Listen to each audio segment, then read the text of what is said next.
Hey, everybody. It's Jade. Thank you so much for joining. Happy Sunday night football to Minnesota Vikings fans and Atlanta Falcons fans. I will be doing a astrology prediction on who I think the winner of the game is going to be, depending on what the stars are saying. I'm going to pull up the chart, do some planetary pregame, and also choose the point spread. And then I'm going to do my own live commentary during the game.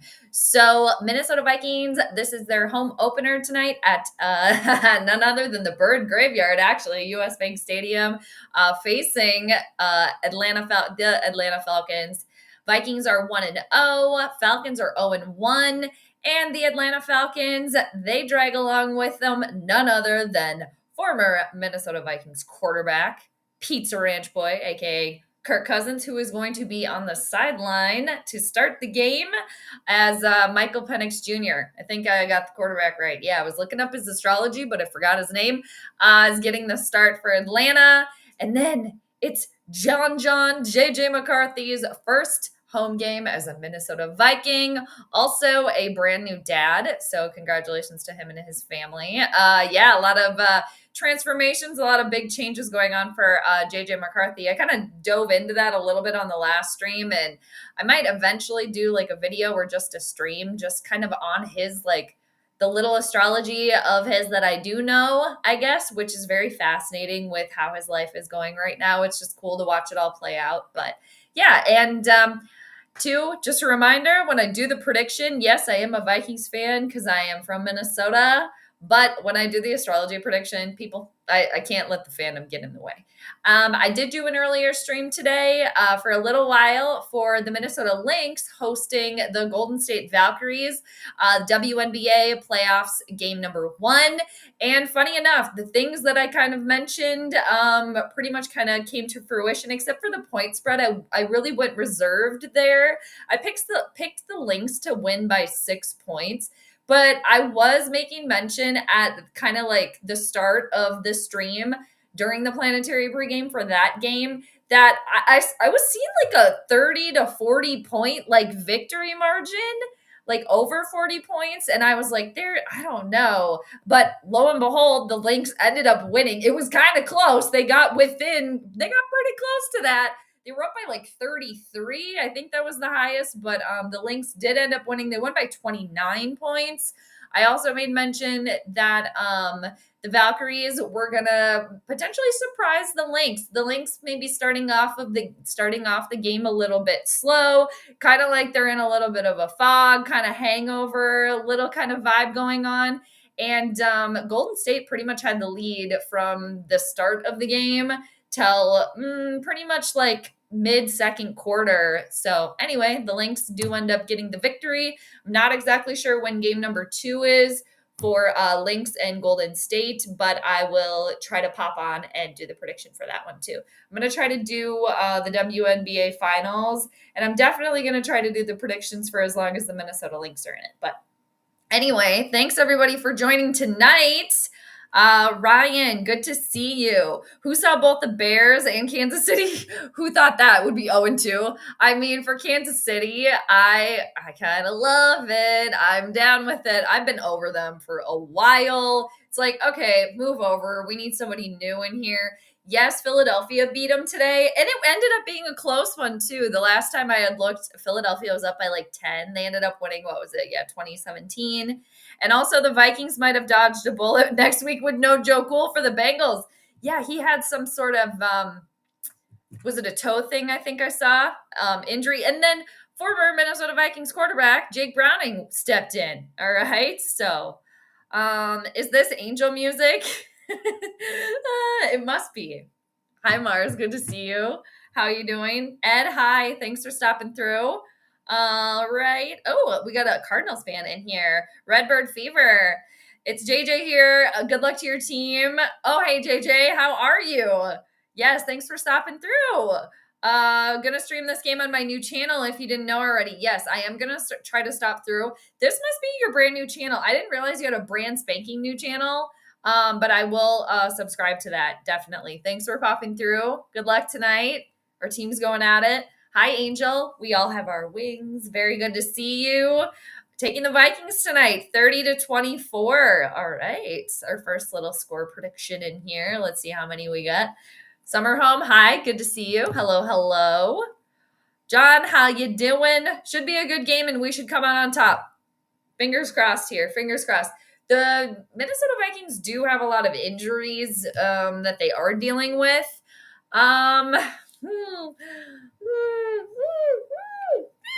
So we'll see. Hopefully as a home game, there can be, the fans can be excited.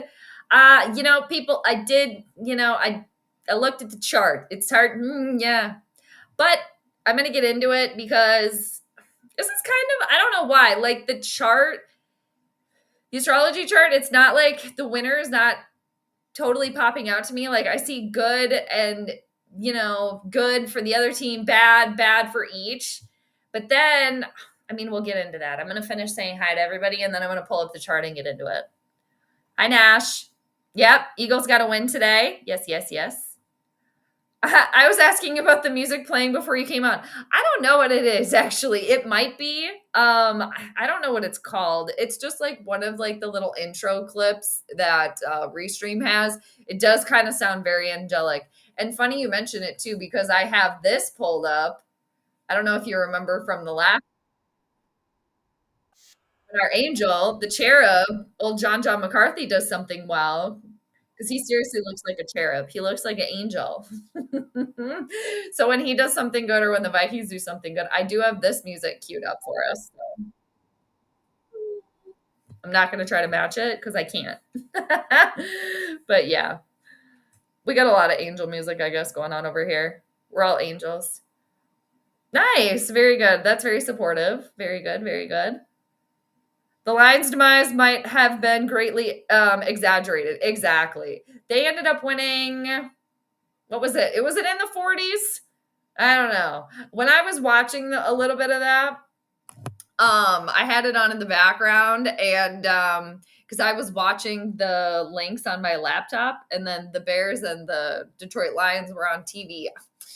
I was thinking to myself, well, the Vikings struggled a little bit more versus Chicago. The Lions seem to be taking care of business here. So it also was in Detroit, kind of Detroit. They're not coming off of like a complete embarrassment in week 1, but, wasn't exactly like the best show out. And obviously, from week 1, some people I think showed their doubts, myself a little bit included for the Lions. I didn't like throw the baby out with the bathwater, but yeah, Ryan, I kind of agree. I think it might have been a little exaggerated, like everybody does, like we all do week 1, right? So, William, how you doing? Yeah, congratulations to your Eagles today. Woo, beating Kansas City. Good job in Kansas City. Way to go. That I will cheer for the Eagles there. So yes, congratulations. Very good. Of course, yes, you're welcome, JJ. My Cards nearly expletive deleted the bet against Carolina, so I'm relieved at the moment. Okay, and is there any intel that you can give us about, I don't know, Atlanta? I don't know. Even though I know you're a Cardinals fan, I think I'm just getting the birds confused, but and then what happened with them today? Kyler Murray was running around. I saw that. Actually, I was watching that on Twitter. I was watching him run around. What was the end score of that? Lions, guess the Lions put up a roar and the pack is back. I hate to say that, but yeah, I can't disagree, quite frankly. Jada, if at all possible, could we get a good luck Gumby cameo? Oh my God, of course. I love that phrase, good luck Gumby cameo. The more important person on the channel. Yes. I gotta find a good spot for him to sit. Let's see. Here, I wonder if he can fit on this. Here. Oh, let's put him over here though. There.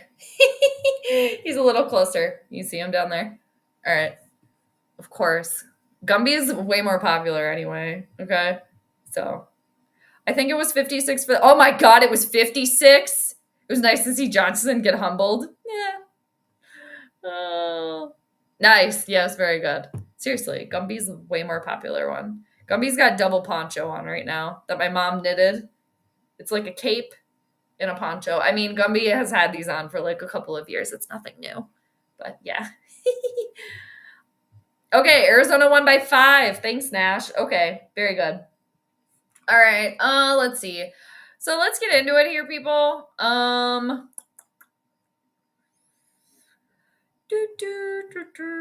going to share this screen. I'm going to try to anyway. I'm going to try to pick the right birth chart because, again, I have a couple pulled up here. I have 4 pulled up or on the same browser tab, I guess.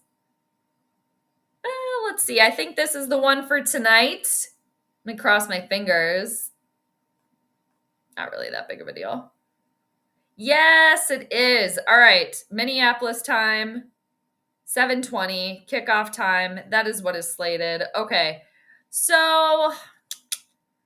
all right, I'm going to start with the home team. You guys probably already know this, but I look at the planets that rule each team. I look at each team's 5th and 10th house. Those houses, house number 5 in astrology is where games are found and recreation. House number 10 is career and your public image. So I'm going to look at those things to determine the winner. I'm also going to look at the moon. The moon is the co-ruler of the chart. She's the co-ruler of every chart, and she's very important. So I'm going to look at what the moon is doing with each planet that rules each team and the 5th and 10th house. So let's get into it here, people. How much time do I have until game time? 6:45. All right, I have like a half hour. Perfect.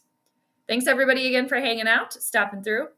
JJ, Panthers actually recovered the onside kick for a final drive. Oh, really? I should try to go back and watch that, but didn't score in the end. Don't know about Kyler's running. I suspect he was trying to run the clock out. Have yet to see the highlights. Okay, yeah. I don't know. I just saw a little clip on Twitter of him like running around. So that's just what leads me to believe or like led me to say that. I'm just like, oh, okay. Because I saw that Kyler was trending on Twitter when I popped on for a second. So I don't know. It was just him scrambling around. Looks like I don't know. They must be repeating this, but they're talking to Saquon Barkley here. Let's see. Eagles are what? 18-1 in the last 19 games? No, including playoffs.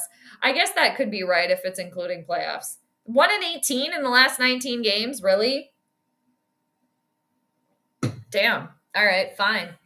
Okay, so for tonight, who won the basketball game this afternoon? The Lynx won, if you're talking about that one. Yep, if you're talking about the Lynx and the Valkyries, the Lynx did end up winning by 29. So they ended up, by like they had it pretty much taken, they had taken off, all right? They let the Lynx out of the cave, okay? They let the Lynx out of the tree, whatever. Wherever they sleep, they were pouncing. They left the horses out of the stable. They let them out. So I would say, yeah, by like early 4th quarter to mid 4th quarter, it was over, all right? So anyway, took the Lynx a minute, though, I will say.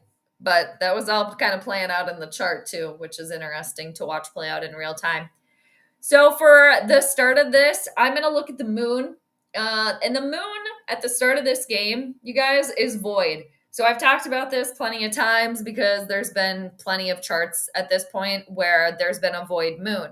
Now, for this chart, the void doesn't last very long. By the, I don't know, I want to say maybe about an hour in, maybe a half hour in, the moon is already going to have ended her void. Let's see. Yeah, so a half hour into this game, the void ends. So when the moon is void, that means she's not making any interactions before she moves into the next zodiac sign. So at the start of this game, the moon is at 29 degrees and 54 minutes of Gemini. So again, about 30 minutes in, the moon is going to move into Cancer. The moon rules Cancer. So that's very, very powerful. The moon is going to be in its dominant spot. But at the start of this game, she's not doing anything, kind of wandering. The fans might, might take a little bit of time for them to get really, really rowdy. I mean, I'm sure at the very, very beginning of the game, It'll be good. But I mean, even just kind of like all around the board, it could play out or manifest itself somehow, like taking a little bit of time to get some points on the board. Maybe that would lead to the fans not really being excited for a little while because there's no points on the board. Something like that, because the moon also rules the people.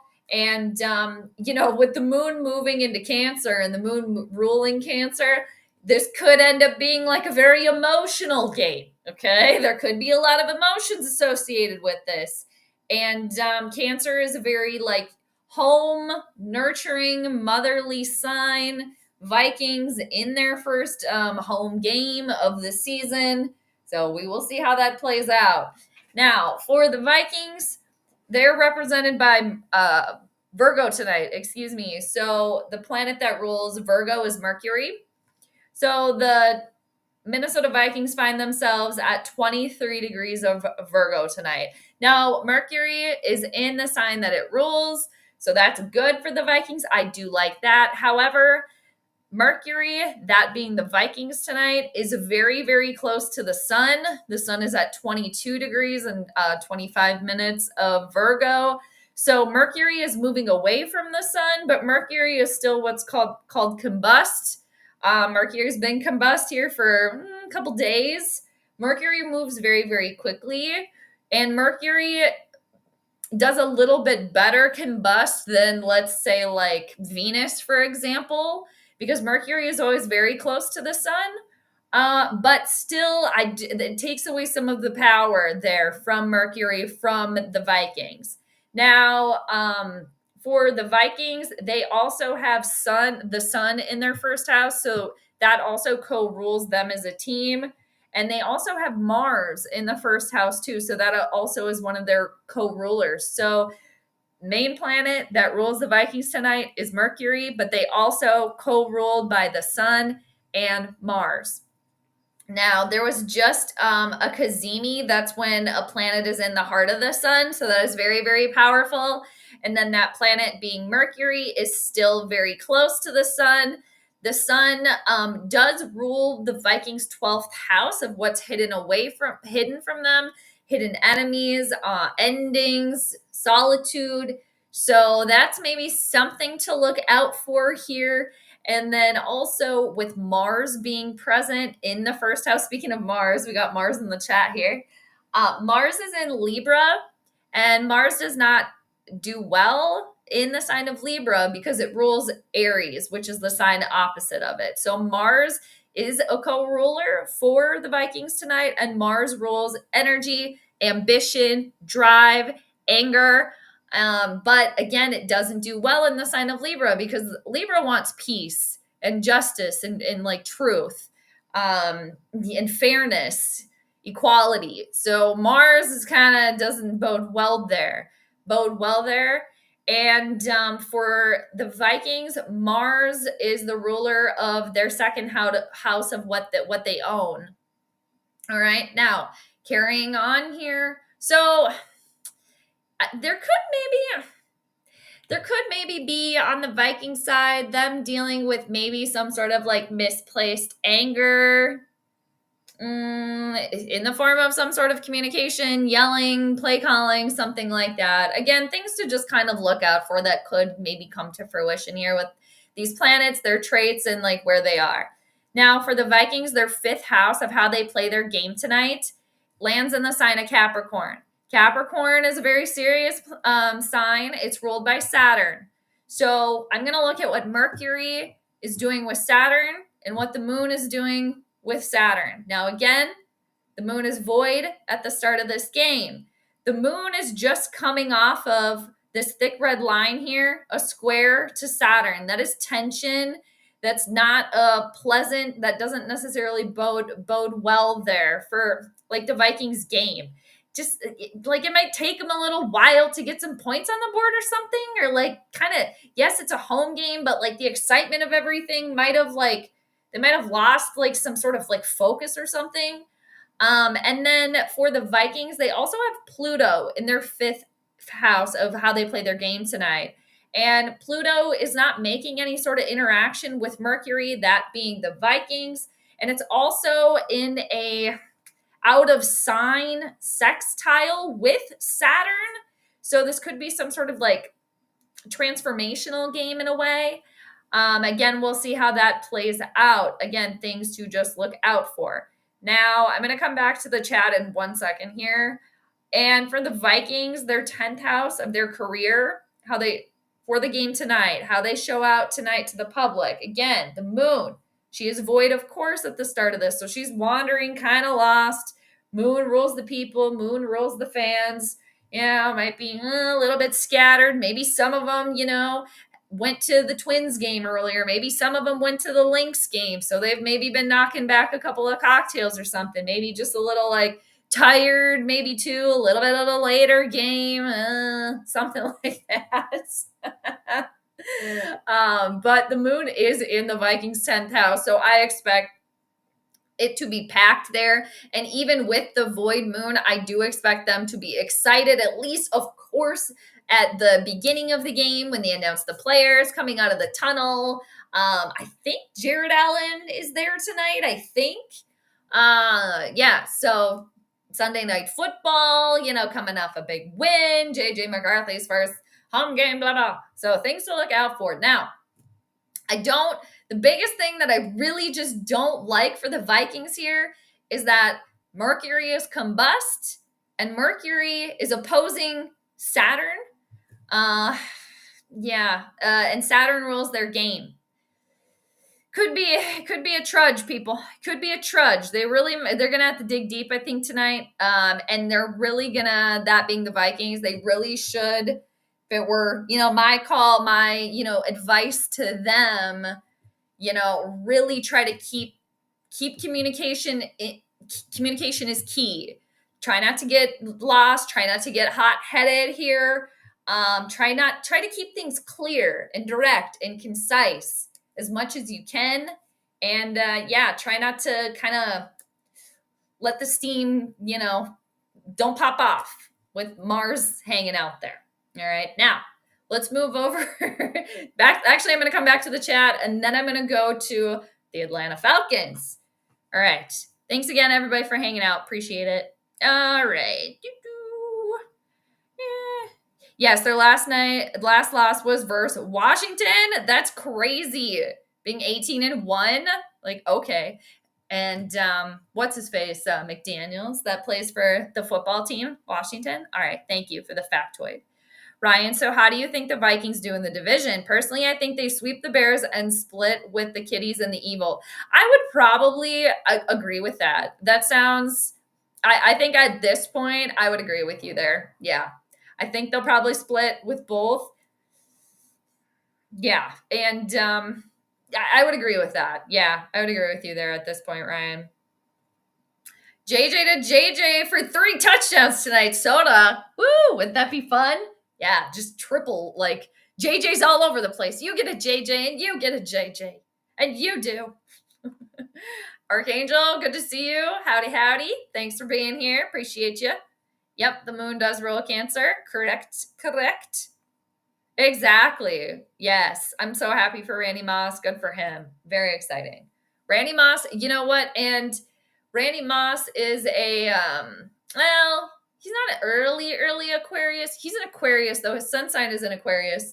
So, Pluto, this transformational energy. So anybody that has personal planets or angles right at the beginning degrees of Aquarius or any of the air signs, but really Aquarius is going through transformations, big transformations. And who has a personal planet there that we know of? JJ, old John Boy. He has his sun sign, so who he is at his core is at 0 degrees of Aquarius. And again, I kind of broke this down a little bit more last stream, but I'll probably just reference it again because it is so powerful and we're seeing it happen live, is that Pluto is the planet of death and rebirth. It's right by JJ McCarthy's sun sign, who he is at his core, his effervescence. He is going through this transformation. It's also, all of this is also getting support from Uranus. Uranus is the planet of surprises, of unstable energy, but it can be exciting. It can be exhilarating. It can be future oriented.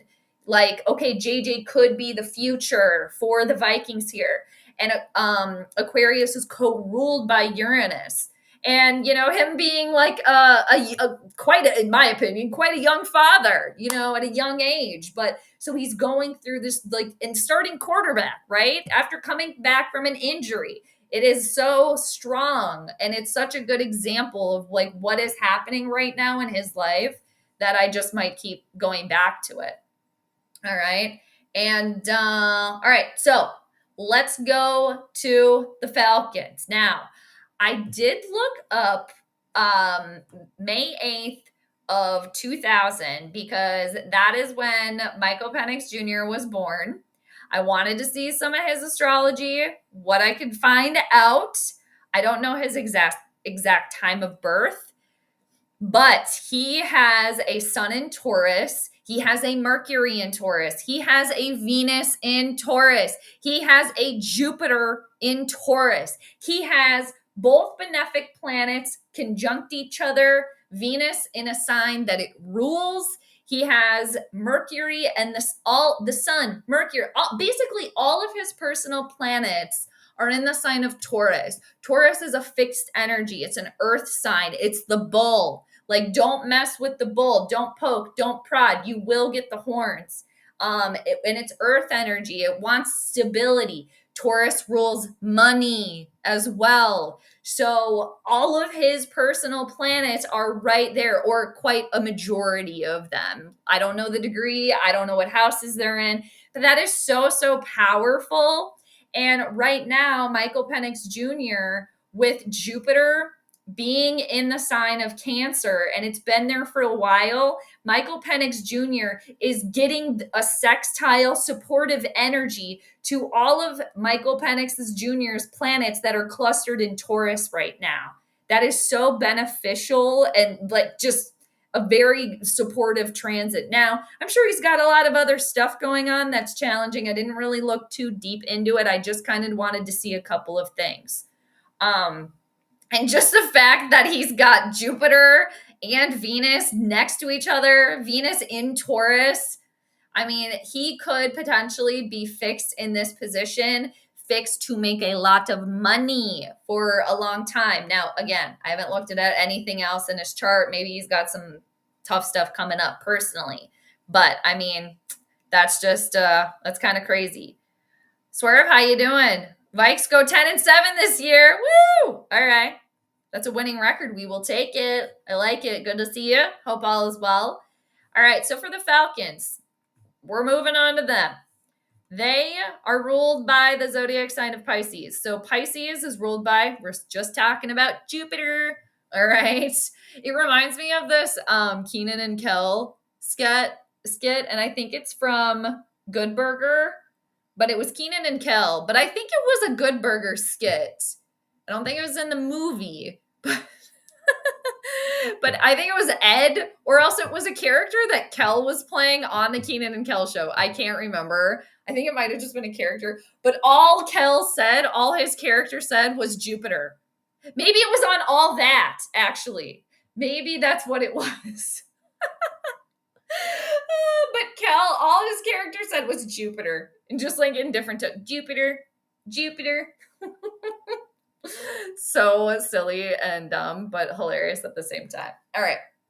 So Jupiter is the main ruler of the Falcons tonight. And then Pisces, the modern day ruler for Pisces, is Neptune. So Jupiter main ruler, Neptune co-ruler for the Falcons tonight. Now, the moon, again, she's not doing anything at the start of this game. So I can't, she's not doing anything with Neptune. Neptune's at 0 degrees of Aries, and Neptune, by golly, look at that, is already in the Falcons' first house there, all right, at 0 degrees of Aries, retrograde.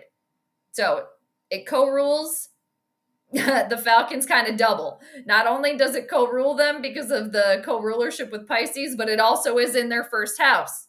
And then, lo and behold, they have Saturn there too. We'll get back to Saturn later.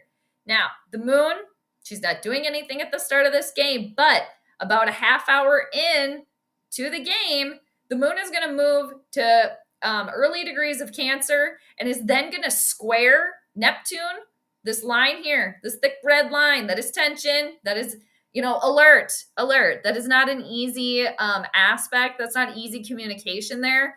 So Neptune, Neptune and Aries, there could be like some sort of like confusion here with the Falcons, like especially early on for them, just kind of like I don't want to.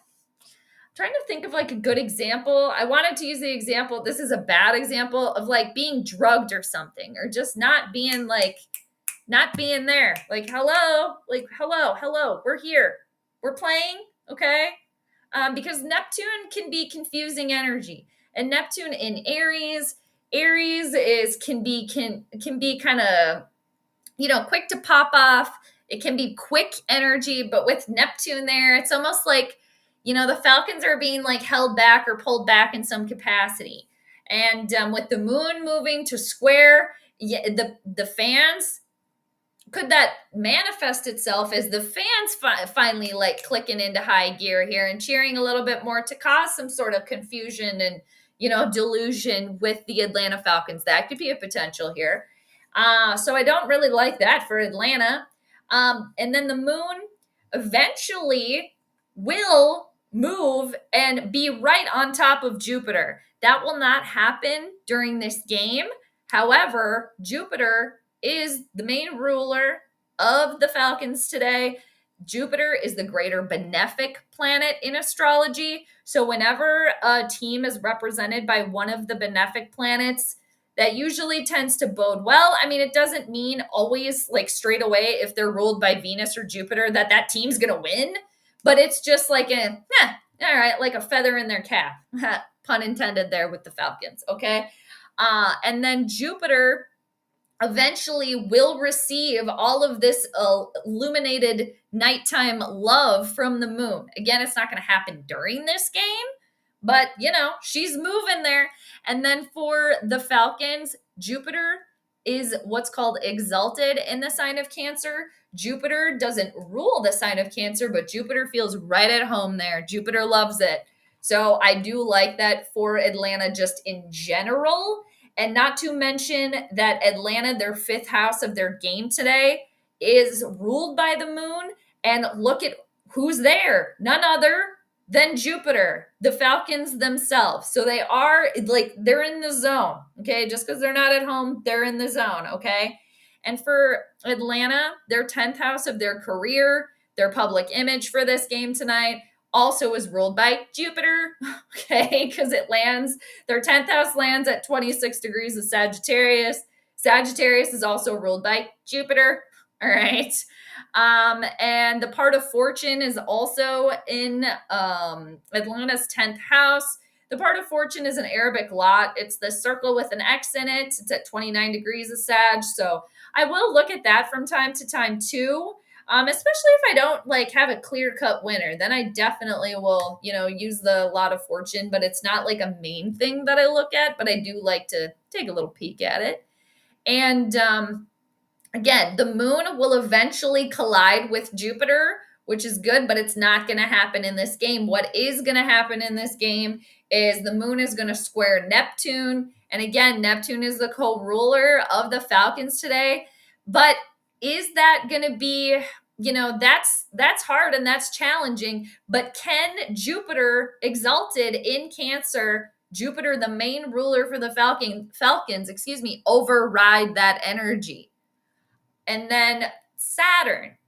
Here's Saturn. Saturn is also in Atlanta's first house. Saturn is a slow mover. It will delay things. And we saw this last week. I mentioned this last week that the Vikings, I think it was the Vikings that had Saturn in their first house. I think it was, yeah. But when I have seen Saturn as like a major player in games before, I have seen that play out because Saturn rule is like karmic father time. I have seen it play out time and time again now as a team either winning with time expiring or trying to win with time expiring. We just saw that last week with Chicago playing hot potato at the end of the game there. All right. Now, Saturn is at 28 degrees of Pisces. Saturn, again, is in retrograde motion, moving backwards than where he normally moves. And Jupiter at 20 degrees of Cancer is in a very loose trine with Saturn, excuse me. And trine is the most harmonious, best line of communication that two planets can have with one another. Now, the wounded healer Chiron is also in the Falcons' first house. So, Chiron's been in Aries for a while, but if it does come into fruition, if anything does come from that, I don't really see anything too well. Actually, Mars is opposing Chiron at 25 degrees of Libra. Head injury, look out for that. Like head or potentially like kidneys, something like that. If there were to be an injury, knock on wood, I hope there is not. But yeah, could maybe look out for that. And with Saturn in Atlanta's first house, Saturn ruling older people, kind of karmic energy, could we somehow see Kirk Cousins come into this game today? I don't want any injuries, so I don't hope that happens, but possibilities here. So I'm going to come back to the chat here for a second, but there's good and bad for both of these teams today. So it's just the one thing for Atlanta that's not actually making me choose them to win tonight rather, is because of the co-ruler Neptune, outer planet though, and this is a, slower moving planet, getting this square from the moon. And the moon rules Atlanta's fifth house of their game. That square is not going to last the entire game though. It's going to be over by the time the game is done. And the moon is going to move into Cancer. Moon rules Cancer. The moon rules the Falcons' fifth house of games. The moon is also in the Vikings' 10th house of their career, though, and their public image. Yeah. So I'm going to come back to the chat here quickly. JT Twice, hello, Jade Dragon. That's funny. I actually have a jade necklace on, and it's carved. I don't know if you can kind of see it, but the outside it's a dragon on one side. There's the head of the dragon right there. It's kind of hard to see. And then it's a peacock on the other side. Peacock head on that side. But yeah, that's funny. There's a dragon and a peacock on my jade necklace. Thanks for stopping through. Purple Rain, hey, how you doing? Skull, what are you thinking tonight? Think the Vikings are going to go 2-0? Ryan, there is a restaurant in Fargo called Jade. Oh, really? Have you been there? Is it good? I did not know that. It better be good. Otherwise. Quill Kilts. I don't know what that is. Oh, just random names. Sauce Waka, Gus Farrat. Whoa, I haven't heard that name in a minute. Texas, how you doing? You're taking the Vikings 24-21. They can't lose the home opener. Well, we'll see. As a Vikings fan, I hope you are correct. Yeah, so there's trouble for both sides here. I'm just like, is this game gonna be sloppy or something? Like, is that what's gonna play out here? And then I will tell you guys though, when I originally pulled this chart up, I don't know if it was yesterday or the day before. Because I do have my nerd notes here, the breakdown of the chart. When I originally was looking at this, because the moon moving into Cancer, during this game, Cancer rules Atlanta's 5th house. The moon will eventually collide with Jupiter. Again, not during this game, but eventually. Jupiter being the greater benefic planet. Jupiter rules flight as well. Falcons can fly, last time I checked. They are playing at the bird graveyard, though. So we do have to remember that.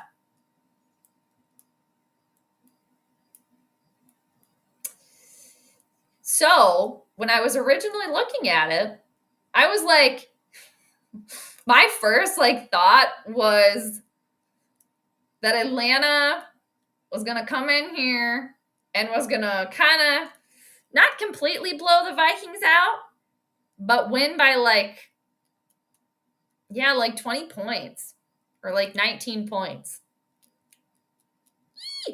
As a Vikings fan, that's why I make those grimace faces. But as an astrologer, that's just kind of what I was looking at, because eventually the moon will move, again, early degrees of Cancer here, 1 degree, 20 minus 1, that's about 19, Obviously, math is hard. 19, 20 points. So that's what led me to that thought originally. And then I was thinking some sort of 8-point margin of victory for Atlanta, because Jupiter, again, their main ruler, is at 20 degrees of Cancer. Saturn moving towards a trine with Jupiter, which is a thick blue line here that we're not seeing, but it would be there. And that 28 degrees, they're 8 degrees apart, 8 points. That's where I was kind of getting that. And then when I was looking at Penix's astrology, or the little that I could kind of, gather, again, I don't know where they're scattered in his birth chart, but I know where the planets were the day that he was born. He's got all this stuff in Taurus right now, which is getting all of this support from Jupiter. And it has been for a while. Not to mention getting support from Saturn, because Saturn is now dipped back into Pisces. So both the water signs, Cancer and Pisces, will support by sextile things that are in Taurus. A sextile is when two planets are 60 degrees apart. Each one of the signs are 30 degrees. So, and then for the Vikings, I just feel like there's going to be some sort of, older energy, or the time might creep up on them here, because Mercury is opposing Saturn. And Mercury is the ruler of the Vikings today. And Saturn rules the Vikings' 5th house of their game. Mercury is really close to the sun, being combust there. It's kind of pushing me to pick Atlanta. But again, it's just this square from Neptune that the moon is going to give eventually here, about 30 minutes in. I just am wondering if that's going to manifest more like a bad quarter or a bad couple of quarters for Atlanta. And then they're really going to kind of kick it into gear there. And maybe could cause some sort of crumbly energy with the Vikings home opener, which might cause maybe a little bit of anger, maybe a little bit of rage here with Mars in the Vikings' 1st house. I will make an actual prediction here though before kickoff. What do we got here? Oh my God, I have 3 minutes. Let me go over here.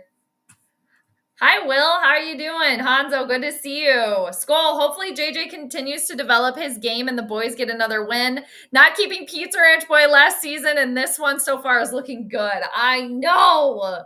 So good. I hope that they can keep it rolling. That would be so nice. And, just a nice, it would just be great.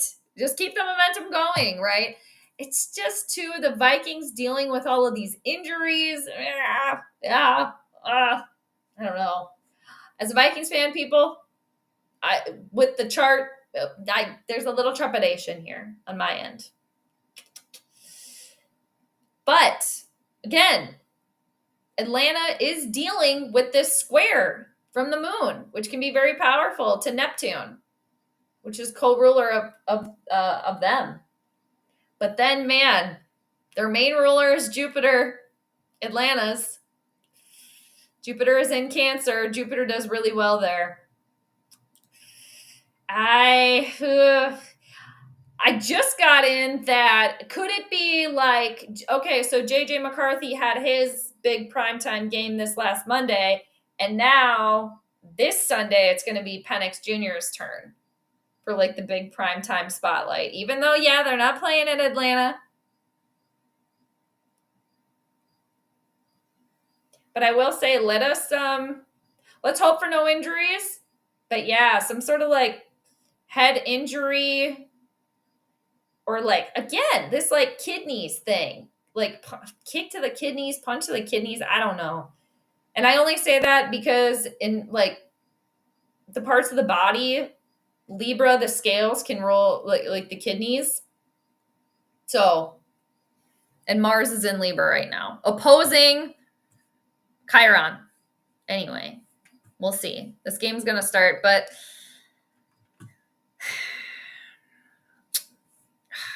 I'm going to finish saying hi, and then I'm going to make the prediction here. And I am watching Hulu tonight. I am having to watch the Hulu live stream instead of my antenna because it's not picking up this channel. My antenna is not strong enough. I need to get a new one. I've been blathering about that. Well, I got a new one, and the new one is worse than the old one I had. So I am watching Hulu live tonight. So the stream is probably going to be, I'm probably going to be like 40 seconds behind. But Vernon, good to see ya. How you doing? Ryan, so what is everyone's favorite and least favorite jersey for the Vikings? Mine is Randy Moss, for sure. My least favorite jersey, probably, it's between Cousins and Favre, probably, to be honest with you. I'm going to say, just because he didn't do anything. He didn't do anything ever. At least Favre did something, okay? I'm going to say Cousins on that. For me, it's a tie between the throwback Favre and the ones tonight. Least is the early 200s jerseys. Oh, I thought you meant just like player jerseys, Ryan. Oh, okay. My favorite jerseys for the Vikings are all purple, solid purple. Love it. My least favorite is when it's all white. So they're talking to old John Boy tonight. All right. Good night, John Boy. Hopefully we don't see that. Dude, he was so good. I miss him. He was so good. Is he still in the league? All right. The league has to do throwback week. That'll bring some luck. I like that too. I generally like that. All right. Back to the chart. They're talking to John Boy. I do have a couple more minutes here. I'm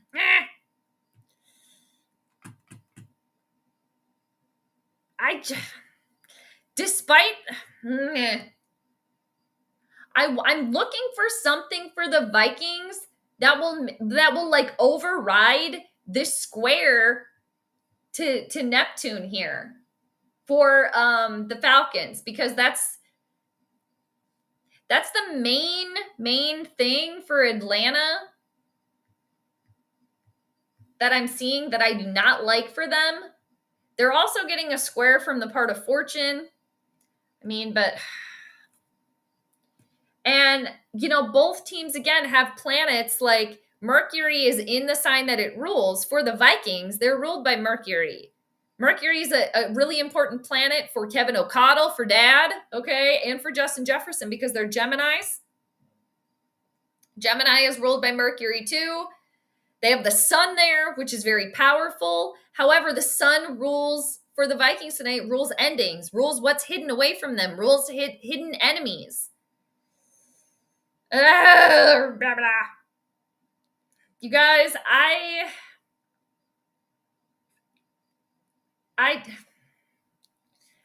and the square to Saturn, and Saturn just, for the Vikings, Saturn is just their ruler of their game today. And I just am not seeing support that Saturn is giving the Vikings. Saturn is opposing not only Mercury, it's opposing the sun too for them. Oh, man. All right. There's Jared Allen. All right. Is he going to blow the Galler horn? I love Jared Allen. He just seems like an all around, just like a good dude. And he was such a fun player to watch. All right, he's fake blowing the Gallahorn tonight. I would have rather had him. Oh gosh, he's doing the seal clap.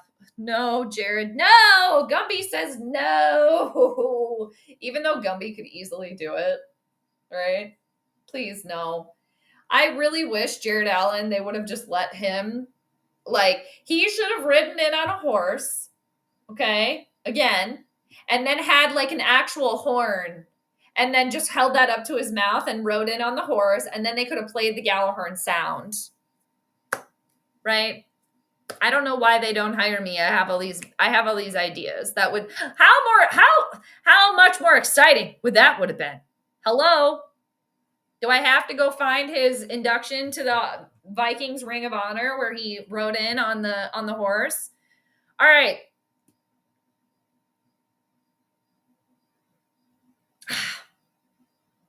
All right, you guys, I'm picking Atlanta to win tonight by 8. As a Vikings fan, it pains me to do it. And as a Vikings fan, I hope I'm wrong. Okay? And it could be, that square, the Moon Neptune square that Atlanta is going to be dealing with. It might be too much to overcome for them.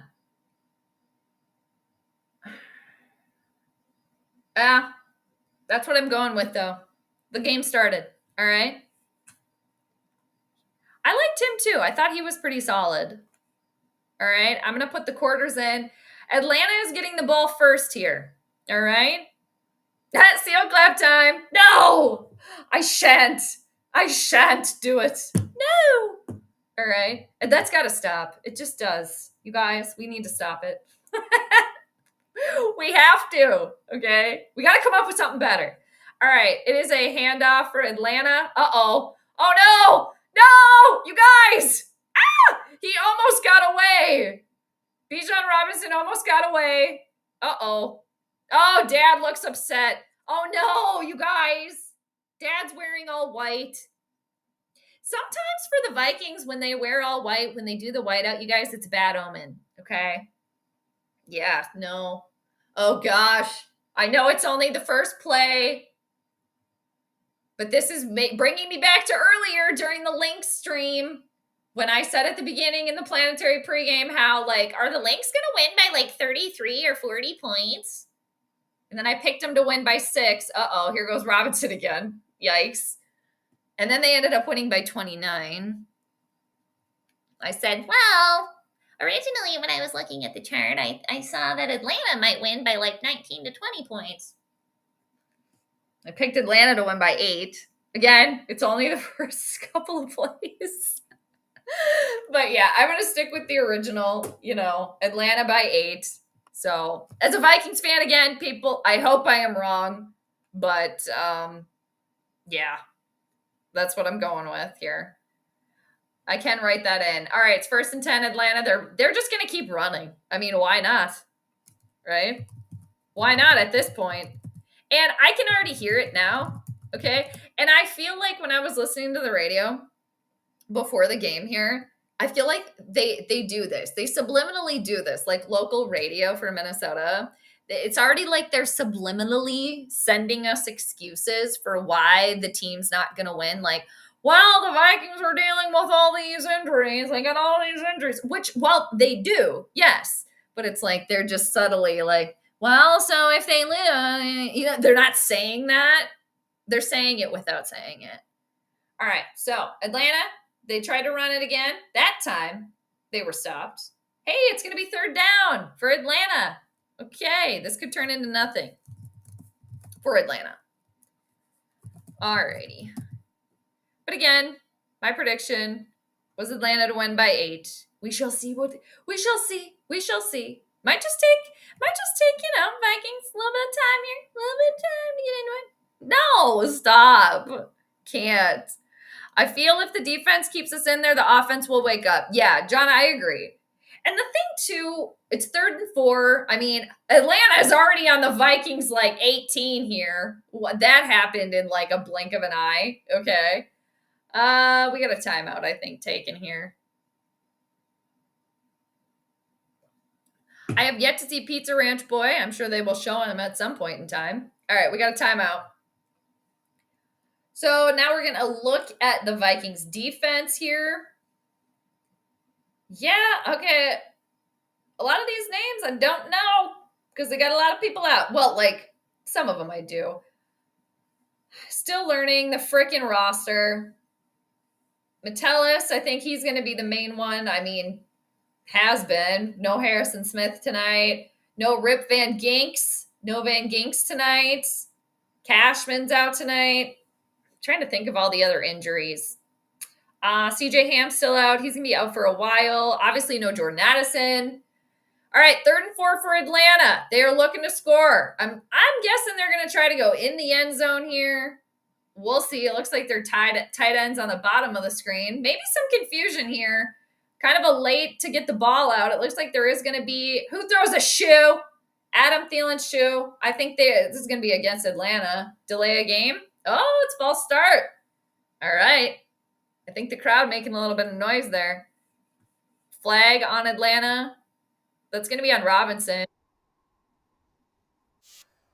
Oh, it's loud in there already. Okay. All right. I think I'm a couple seconds behind. I'm going to jump to live, though, here, but let's see how it plays out. Let's see. 3rd and 9 now. Maybe some of you have already seen it, but again, I'm kind of behind here because I'm watching the Hulu live stream as opposed to being on my antenna, which is like as live can be. All right. 3rd and 9. They backed it up after the flag. That was a low-ass snap. Penix has gotten time. Hits a open receiver. Well, pretty good coverage by Josh Metellus there. I think they're going to mark him short. It looks like he might have tried to fall for the first down, but it is going to be 4th down.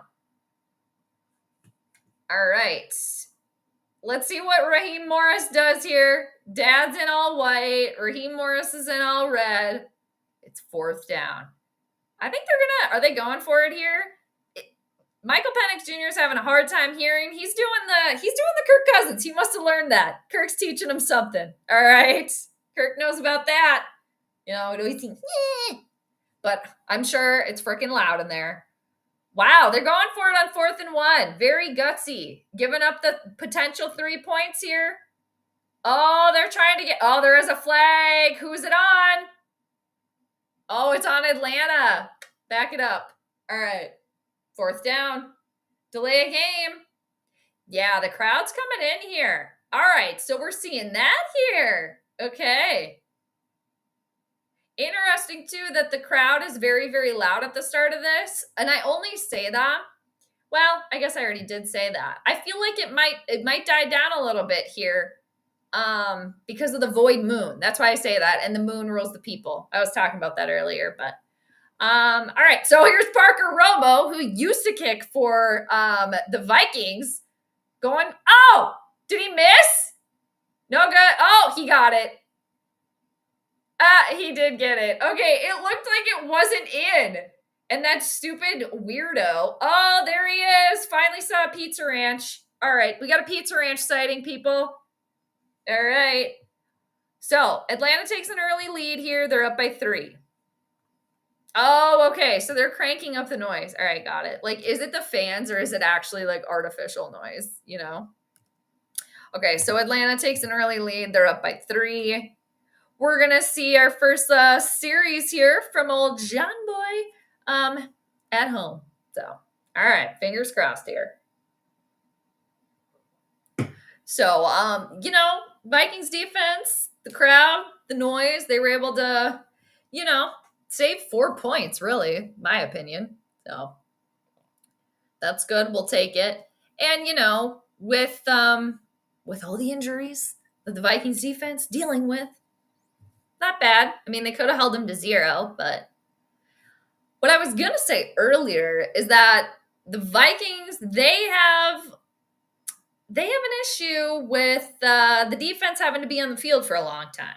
All right. They have had that issue. Now, we will see if that kind of comes to fruition here with this season, but that's been like the last 2 or 3 seasons a problem, kind of since Zimmer left, really. Or they got rid of him, whatever. There's a lot of times that I miss Zim as the head coach. I don't think he gets enough credit for what he did either. Good way to make some more confusion. Yep, this is true. This is very true. Yeah, and with the moon ruling the people, squaring Neptune co-ruler for Atlanta. Yeah, we're seeing that play out too.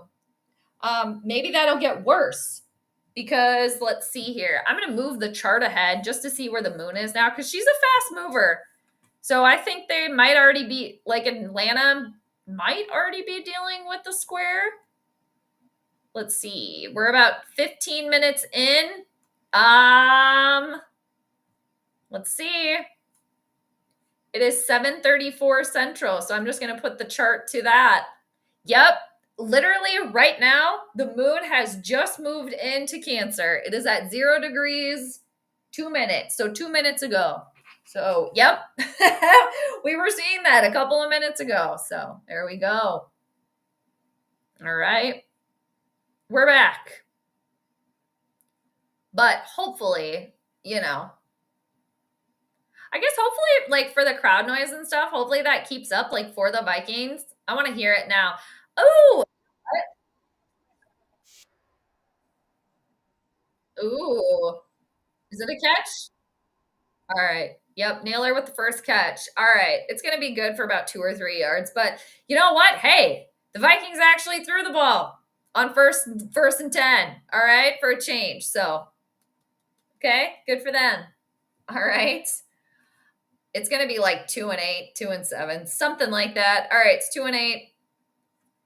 I was going to say that the yardage that they're using on the screen with the little Viking symbol, I like the font. I like the colors because it's purple and gold. All right. And they got the little Vikings helmet in there. All right. This is Aaron Jones for a run, and it's going to be 3rd down again. 2 plays, and it's 3rd down. It's 3rd and long. He barely made it back to the line of scrimmage. Okay. I mean, whatever. They tried it. Why can't they just, whatever. It's early on. It's early. You got to change it up a little bit. Got to try to run the ball. Nothing happened there. On to the next one. All right. They did get a yard. So it's 3rd and 7 for Minnesota. They're in their own butt. So they've barely moved. Okay. We got Naylor in motion. Adam Thielen at the top. All right. JJ McCarthy might be able to scramble for this on his own. Ooh, he tried to get there. Let's see where they spot it. I like the tenacity. I like the running. They're going to mark it. Oh, it's going to be short. He almost got that, though. And wow, for the Vikings, people, isn't it? Oh, man, it looks actually like he got it. It's a 4th and 1. Vikings are going to go for it. Ah! Stop it. I mean, I like the confidence, but all right, ballsy. I don't think they got it, you guys. I like the confidence, but I would not have done that there. I mean, it's easy to say now that they didn't get it, but okay. Not good. I don't like it. Okay. You like that? Oh, man, if Cousins was a jerk and the Falcons end up winning, he could scream, I like that. But he's not like a jerk like that. Dad looks disappointed. Kevin O'Connell, what kind of whispering are you doing now, Robert Redford? Ooh, that was a bad snap. No, he almost lost the ball. That was a bad call. I don't like that. I disagree with Dad on that one. He dropped the ball. He had butterfingers there. Not good. It could have been even worse. Did the Falcons actually recover that? Ooh, hot potato down there. New Dad, McCarthy, old John Boy, did fall on it. Yeah, that was embarrassing. No, I don't like it. John, I don't get in anybody's ears because I don't want anybody in mine. That's fair. True that. And at the end of the day, can you convince anyone of anything? No. People, we're going to each do what we want to do, right? I don't like to be told what to do. I don't think many people do. So I try not to tell people what to do either. All right. Got a cut on my, well, it's not a cut, but like this, it's like not needing a nail file, but needing a nail file for your hand. I feel like I looked up Bijan Robinson too. Let me see. What is his sign? I feel like, man, what is his sign? Because I looked, obviously, like, I looked up Penix like I was talking about before. All right, it's 2nd and 4. Ah! Oh my gosh, that could have been trouble, but damn it! Vikings defense coming in there fast. Penix managed to get that throw off, and it was caught. I do not know how. That was a little circusy, but yeah, they ended up getting some yardage off of that one. I don't think is it good enough for the first down? I don't think so. Wow. That catch almost hit the ground. Oh, it did hit the ground. You guys, it hit the ground. Never mind. Dad better challenge this if he hasn't already. John, what do you got? Bad play is one thing. Bad play calling is another. That's true. But when it's consistent, right? When the bad play calls turn into bad play calling, that's when it's a problem, right? Right? But yeah, it could be a one-off. This is the thing, though, and I think, too, this is part of what we're seeing for the Vikings with Mercury combust. And Mercury is a big planet for Kevin O'Connell because he's a Gemini. Mercury rules Gemini. Or I should say Kevin O'Connell, his sun sign is in Gemini. Who he is at his core, he's a Gemini. So with Mercury being combust, losing a little bit of power, of like focus, of clarity there, kind of seeing that could be an explanation for why that manifested there. Like maybe Kevin O'Connell, Vikings wouldn't normally do that, but they were, getting burned up by the sun a little bit. So they're, tried to go for it, but got burned type of thing. So, all right, it's 3rd down again, but it's 3rd down for Atlanta. It's 3rd and 3. They are obviously in field goal range here with that stop, Minnesota stop, the gutsy play there. And it's just, it is what it is. It already happened, right? It already happened. I just feel like it was maybe a little too early for that. I like the gutsiness of it. I do.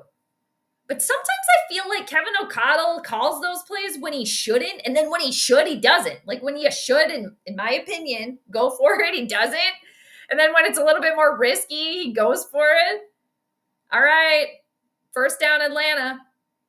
Yikes. We'll see. And back to the astrology people. Jupiter is the ruler of Atlanta tonight. And one of the huge things about Jupiter is that it knows no boundaries. A lot of the time when Jupiter brushes up next to something, that something will explode and expand. Could the points be exploding for Atlanta tonight? We'll see. Again, it's early. All right, 1st and 10, Atlanta. Penix to number 7 for Atlanta, but I do have the roster pulled up. It's Robinson again. We're going to see that number a lot. What number does Penix wear? Does he wear number? Oh, yeah, he wears number 9 too. When I was listening to something about the number 9, because I was talking about that last week, because old John Boy wears 9 too. The cherub wears 9. And I was saying that, maybe McCarthy should wear 11 or 5. But then I was hearing more about the number 9 and about how it can be about like finality and things like that.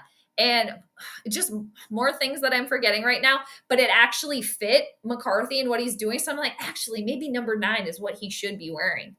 Oh, Penix with a quick pass to Bijan Robinson. It is dropped. It's going to be 3rd down again. It's 3rd and 5. All right, so the Vikings defense, once again, they're going to be tuckered out early because they're on the field a lot. They've been having this problem the last couple of years. So it's like, I feel like every freaking game, the last couple of seasons, by the time halftime rolls around, like the Vikings defense damn near needs it because they're freaking tuckered out. They've been on the field a lot already. Because Atlanta, the offense, has had quite control of the game so far. 3rd and 5, Atlanta on the Vikings 11 or 10, whatever. Penix is having to scramble. He's looking for a receiver. Oh, no! Ah! Oh, okay. It was dropped. Woo! He's looking for Mooney. No good. He managed to stay upright, did manage to get the pass out, but it's no good. It's going to be 4th and 5. We're going to see old Parker Romo trot back out for the Falcons here. Man, it looked like that kick, that he did not make that kick. That is crazy. They're doing a replay on it again. On his first one, 38-yarder. And again, Parker Romo, for a brief period of time, was with the Vikings. I thought he was good, but I haven't been following him or anything like that. But, all right. Parker Romo makes another one. Extends the lead for Atlanta to 6. For the Vikings defense, they have been able, obviously, to keep them out of the end zone. So we'll take it. But, man, I just looked at how long I'd been streaming, and it was an hour and 11 minutes and 11 seconds. 1, 1, 1, 1, 1. That's wild. Again, thanks, everybody, for hanging out. Worldly historian. Anybody can be a worldly historian, right? Yeah, that was a good stop. Yeah. So, and I think I'm going to write down that example of the 4th and 1 for Minnesota. I want to use a different color pen, actually. I was writing in purple earlier. Actually, I could just highlight it. But I think that's a really good example of going for it on the 4th and 1 when maybe not the best idea early on. But that's a good example of Mercury combust the sun. And Mercury, again, and the sun are co-rulers for Minnesota. So I'm going to write that down. While we're on commercial here.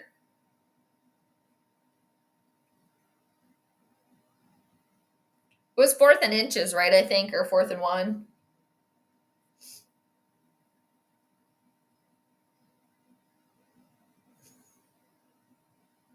Leads to Atlanta's 3 points. Okay. I'm going to just draw a little arrow there. And I'm going to highlight it. Nerd notes, people. Because you're always learning, right? I'm always learning. Come back to reference, too. But it's just, yeah, it's good it's nice when you get a good example like that. And oftentimes they're there. They're always there. You just gotta notice them. Gotta see what's happening. Ryan, considering Atlanta, excuse me. Oh man, I only have like a half a sip of water left. And I turned my coffee, or I have my hot plate, I turned it back on for like this little bit of coffee that I was drinking way earlier in the day. I don't think I should drink this. I don't think it would be a good idea. It's way too late. So by the time, this is hot now. It's good to go, but I don't think I should be drinking that. I think I should probably stick to the water. Anyway, considering Atlanta had a field advantage and only got 3 points, that's a win-win. Yeah, we'll take it. Like, that's the best case scenario that would have came out of that turnover is 0 points. But the fact that, yeah, they held them to 3 with that field position, we'll definitely take it. Could have been worse. No big thing. John, I like your chill energy tonight. I like it. Yeah. All right. So, Vikings on the return here. I like this camera angle we're getting. We're getting like the straight on instead of like above. I do kind of enjoy that. We got an Adam Thielen shoe on the field, even though I don't think he wears yellow freaking shoes anymore. Isn't Aaron Jones? So Aaron Jones is wearing gloves, right? And then yellow gloves. I think that's all we have, right? Is Aaron Jones wearing yellow gloves. And then what else do we have? No Adam Thielen shoe. Oh, Justin Jefferson's got the gold shoes. That's what it is. And then Aaron Jones with the gloves. And then Adam Thielen is no longer wearing the freaking yellow shoes. So we can't say that. But I'm still going to say it anyway. And I haven't played one of these tonight either. Well, we haven't played the freaking Ragnar dance because there hasn't been any freaking scoring yet. Did I say that it would take a minute for Atlanta to score or for Minnesota? I can't remember. Exactly. Who throws a shoe? A horse. Which is hilarious still. All right. I'm going to put Gumby back. I keep almost hitting him with my elbow.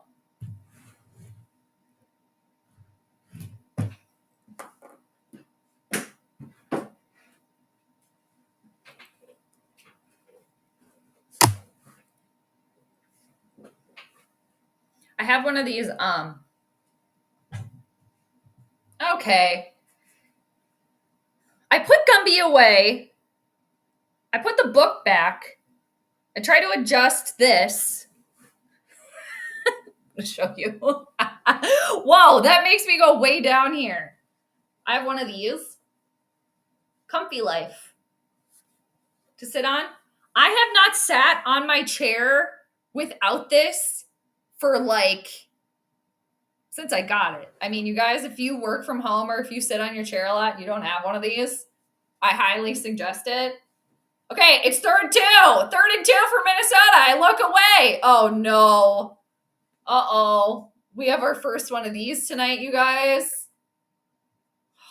Let me get it ready. Let me get it queued up. Let me try. Uh-oh, you guys. We have our first one. Ready? Good night, John Boy. He just got sacked. That's not good. All right, old John Boy went down. Is Justin Jefferson still trying to have people call him Jets? Summerhome, it's Jets. Get it right. Yeah, he's still trying to make that a thing, but it's not as strong. All right, so the Minnesota offense is struggling here, people. Yeah, struggling here. It'll happen. It's early. We got 4:35 to go in the first. But yeah, he's still trying to make that happen. I still hear it, every now and again. But it's not as strong. I think he should just stop that. Maybe he's heard me talk shit about it on the stream, but I think he's invested in it because he gave himself that nickname, and then I think he also has a airplane jet necklace. So I mean, once you get the necklace, you're pretty invested. But anyway, so Comfy Life, you guys, you got to get the Comfy Life chair. Oh my.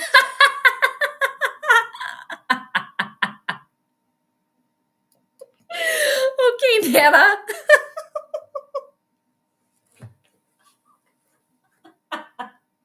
Hey.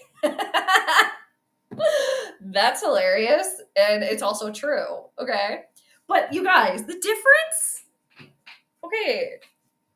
The difference.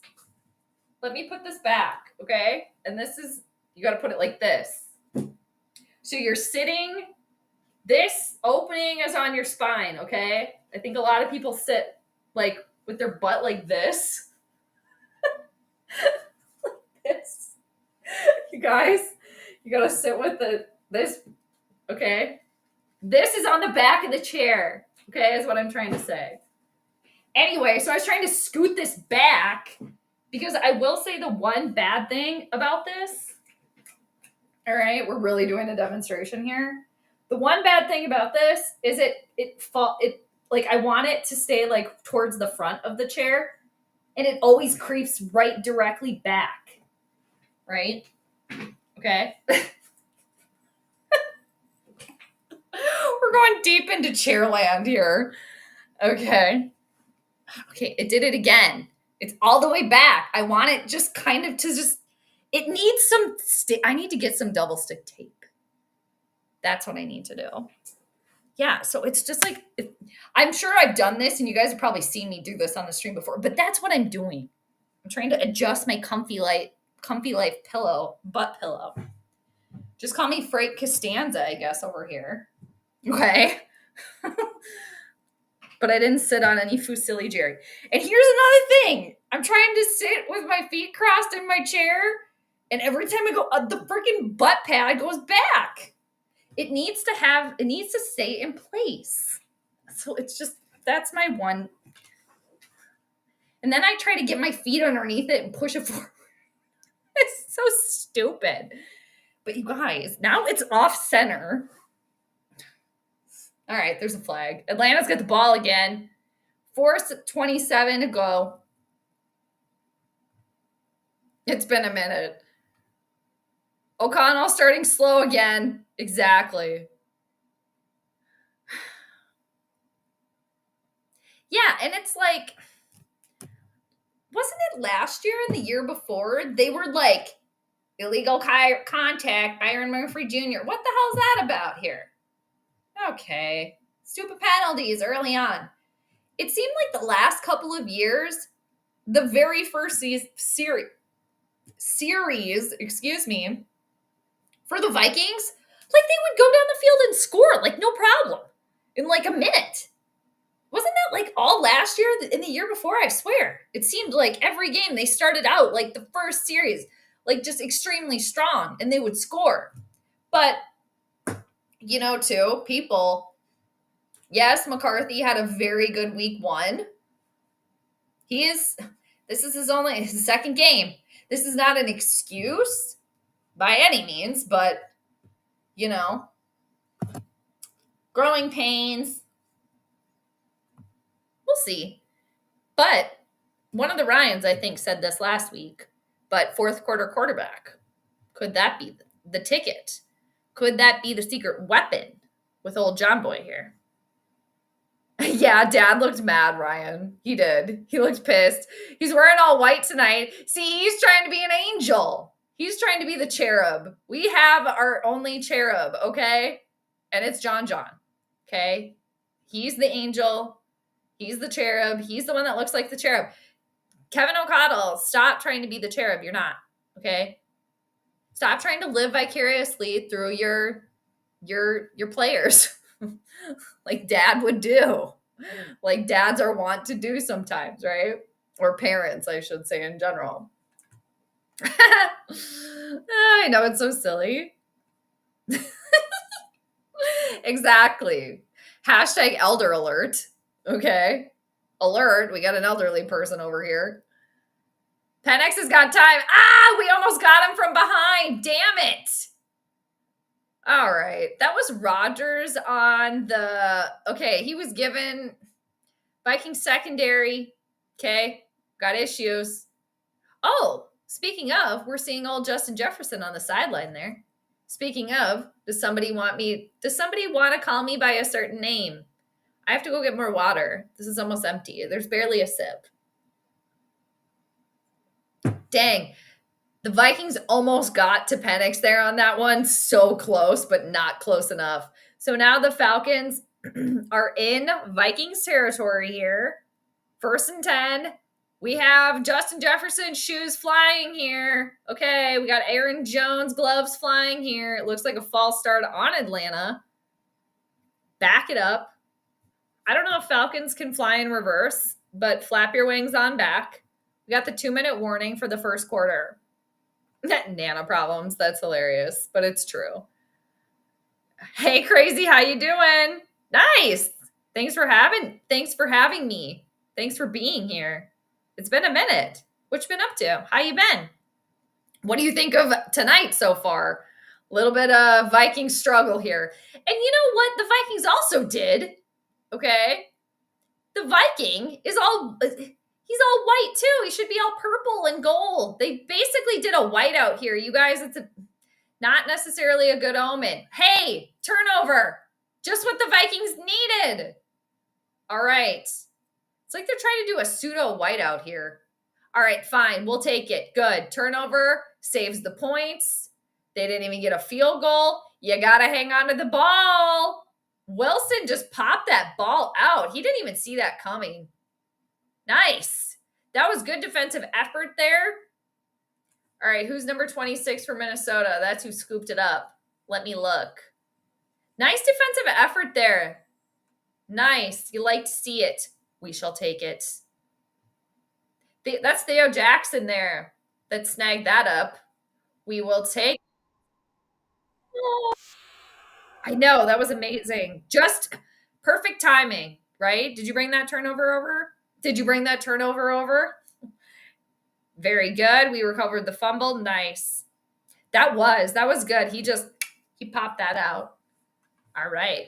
Vikings offense getting another chance on the field. I'm going to go grab some more water really quick, and I'm going to bring this coffee and dump it out because I don't need to drink it. Because it's got to be like 8 o'clock. What time is it? Yeah, it's 7:58. I don't need to be drinking this, but I am going to go get some more water. I will be right back. This is empty. Yeah, I put Gummy back, but he's hanging out. Randy's down here. Hey,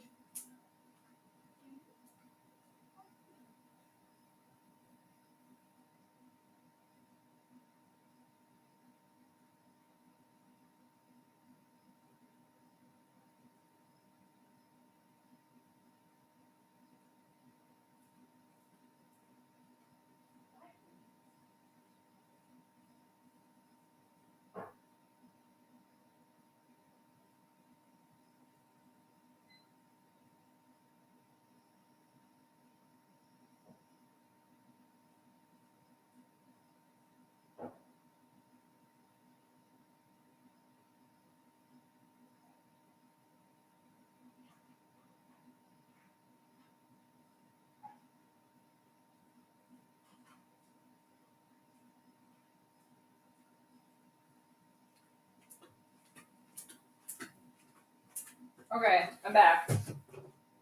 I'm closing the window over here. Oh, crap. Well, actually, all right. What's going on? What did I miss? They're doing a replay. All right. Okay. I got more water. I'm wearing flip-flops, and I can't decide if I want them off or on. I'll just keep them on for now. Since this freaking little comfy life butt pad here keeps moving around every time I try to cross my legs in my chair. Small world problems. All right. 1st and 10, Minnesota. The pass is complete to Justin Jefferson. It's going to be 1st down. Cheers, everybody. All right. Okay. So, perfect time for the Vikings offense to get something going here. We can beat them with our defense. I mean, yeah, if they hold strong like this, for sure, and rattle them up a little bit here. Oh, it's 2nd and 1. All right, I guess it's 2nd down. My bad, even though I feel like they said it was 1st down. All right, it's going to be a handoff. Oh, God, no. Bleh, no. It's going to be like a loss of a yard. Ty Chandler's not in. Who's number 27? Let me go to my trusty roster. I feel like I should know who this is. Okay. Oh, yeah, that's Jordan Mason. Number 27. That's right. I like him. He's pretty good so far anyway. I think there's a lot of potential there. Hi, Michael. How you doing? It's 3rd down again. So right now, not very good. No, I'm doing good. Yeah, it's 3rd and 2, Minnesota. All right, they got it. How is my evening going today? I'm pulling for your Vikings to be the Falcons so that Atlanta goes to 0-2. Yeah, that'd be nice. All right, it's the end of the 1st. But yeah, it's going pretty good. Overall, I did a little streaming earlier for the Lynx and the Golden State Valkyries. They were playing WNBA Finals, game number 1. But yeah, it's been a pretty good day. Crazy, what you got? I can't stand the tush push. Dude, me either. It drives me nuts when we try it. We suck at it. I don't like it in general. I feel like it's not cheating, but I feel like it's cheating. I don't know. I feel like it's kind of lazy. And I don't like the name. I think the name's dumb. But yeah. No, I shan't. I shan't and I won't. I shan't. You know what I say to the seal clapping? Oh no, did this die? I need new batteries in this. My sound maker ended. Oh no, I need new batteries in this. Did it die? I was going to hit the boo button where I booed you. It looks like I need a screwdriver to open this up. Man, this thing needs new batteries. I can't change the batteries now. I thought maybe, sometimes if you move it around a little bit in there. Nope. Ugh, dang it. No, I can't do it. I mean, you guys, the clapping over the head, that is not intimidating whatsoever. It's really not. I can't. I'm not doing it. You're Saint. Oh, yeah. What's going on with Saint Land over there? Tough loss today against the 49ers, 26-21. Well, it was within 5, but yeah, that's a toughie. I was really proud the way Spencer Rattler played, but we got to clean up the mistakes and self-inflicted wounds. Are the Saints 0-2? Did they lose week 1 too? How am I? New school year, keeping it between the lines as usual. Very good. Good deal. I do not understand why you're so slow getting things going in these 2 games. Yeah, I don't, like I was saying earlier, it just, maybe it's not, yeah, it just does kind of seem slow, doesn't it? But new quarterback, rookie quarterback, pretty much, kind of, figuring things out. That could be a lot of it, right? But yeah, I'm doing pretty good. Overall, I'm doing pretty good. Oh, they're talking to Dad here. Yeah, just streaming away. Had a good start to the day. Started the day. Went on a walk with my dog this morning. That was pretty good. And then played with my dog for a little while after that. Did a little cleaning.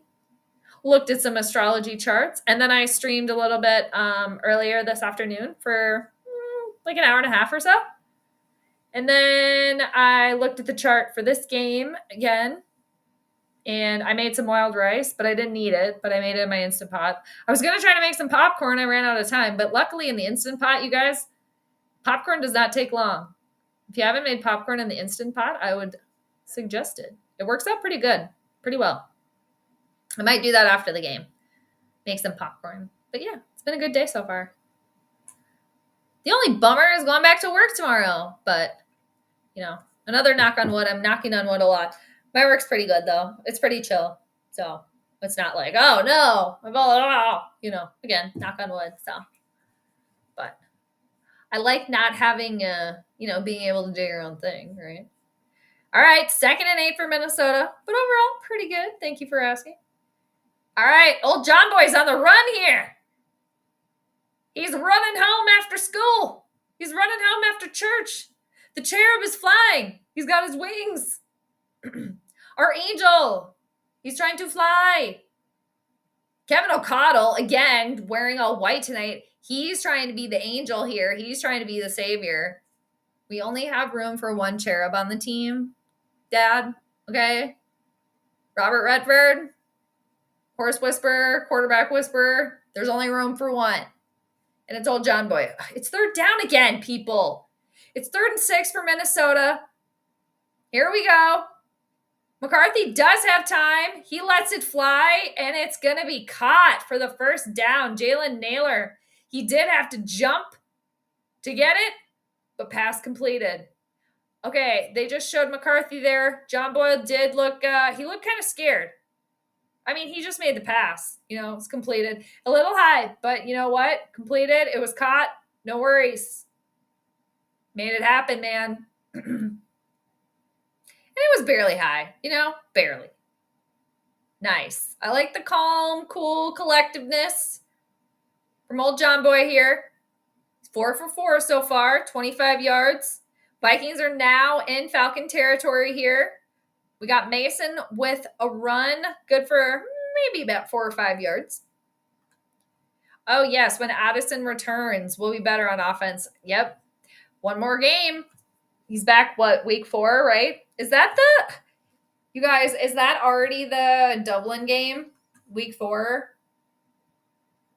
I might have to pull up the schedule again. I think I have it written down in my notebook, but 2nd and 4 for Minnesota. They're on Atlanta's 35. It looks like there's going to be a false start. Who's it on? Damn it. It's on Minnesota. There's been a lot of false starts today on both sides. I think this is like the 3rd or 4th one. It was on Fries. What are you doing, man? It'll happen. All right, back it up. Sunday Night Football sounds. Okay. Yeah, I do. I do have a new one. Yes, I do. Hopefully, I'll be able to play it here. But yeah, we collectively as a group, we came up with one. We're kind of still testing it out, but I'm using it for this year. We've it's a Ragnar dance when he used to dance with the cheerleaders. 2nd and 9 for Minnesota. Man, Mason is trying to fight for that 1st down. He might have made that. If it's third down, it's going to be like 3rd and 1 or 3rd and inches. That was a nice run from him. Really trying to make the most of it there. But yeah, found a video on YouTube that somebody took at one of these games, because back in the day when Ragnar was the Vikings mascot, he used to get on the field and do the dance with the cheerleaders or try to keep up with them. I mean, he would do his own thing, and it was the funniest, best part of the games. So funny. So I found a video on YouTube that somebody had taken of him doing it. So that's the new celebration song. 3rd and 1. Vikings got it. All right. I can't tell who ran the ball. It looks like it was Mason again. All right. Good deal. First down. We got 11-12 to go in the second. At least that's what the Hulu stream says. They did, didn't they? Ryan, and it was making me think like, okay, well, the Vikings didn't do that to the Bears, but the Vikings were playing in Chicago, so he does. Yep, he loves it, you guys. He wants to be interviewed. He loves it. I feel like Justin Jefferson upgraded his necklaces. They look bigger, and it looks like there's one more. I thought he used to wear 2, and now I see 3. Ah!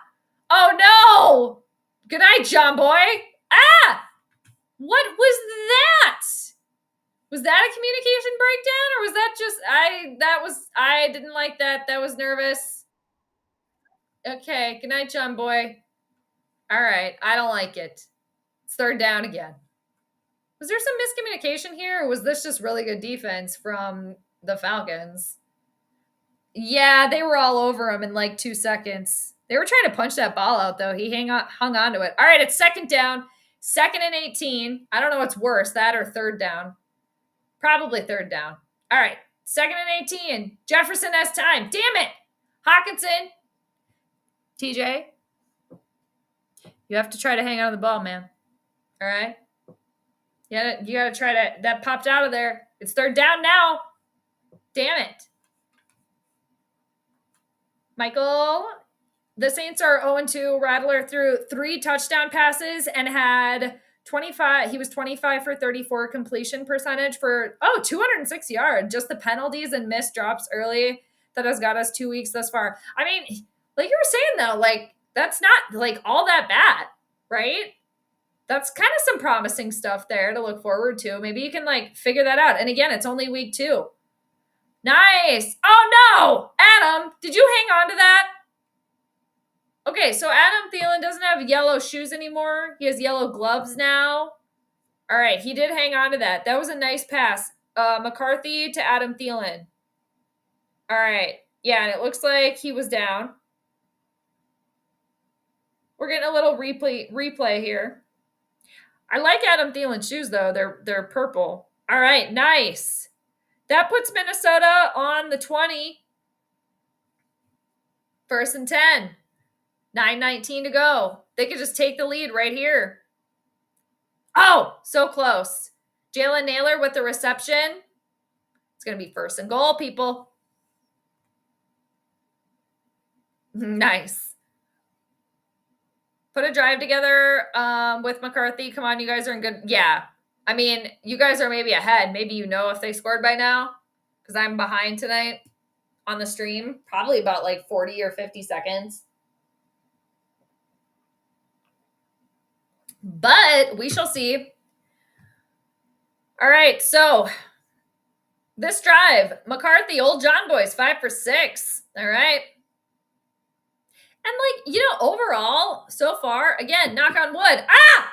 Oh no! He lost the ball just as I was going to give him props. Good thing I knocked on wood. It could have been worse. I was just going to say, with McCarthy, yes, there's some, he's just still figuring it out. Game 2.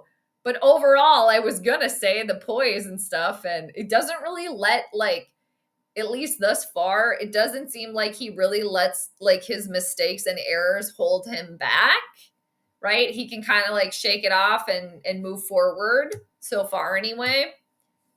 Maybe he's always been like that, right? But I have not been following, so I'm not going to act like I have been. All right, 2nd and goal. Because McCarthy did manage to get the ball back, or he grabbed it. He kind of tripped over himself. Damn it, there's another flag. What's going on here? Is this another false start?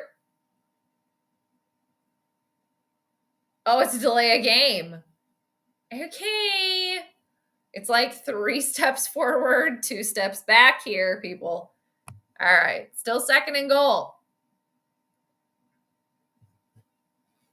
It seems like there's been more penalties, but there's only been 7. Minnesota has 4. Atlanta has 3. So almost even Stevens here with the penalties. All right. McCarthy's calling the play. And let's go. Hike. Back. Whatever they're saying in there.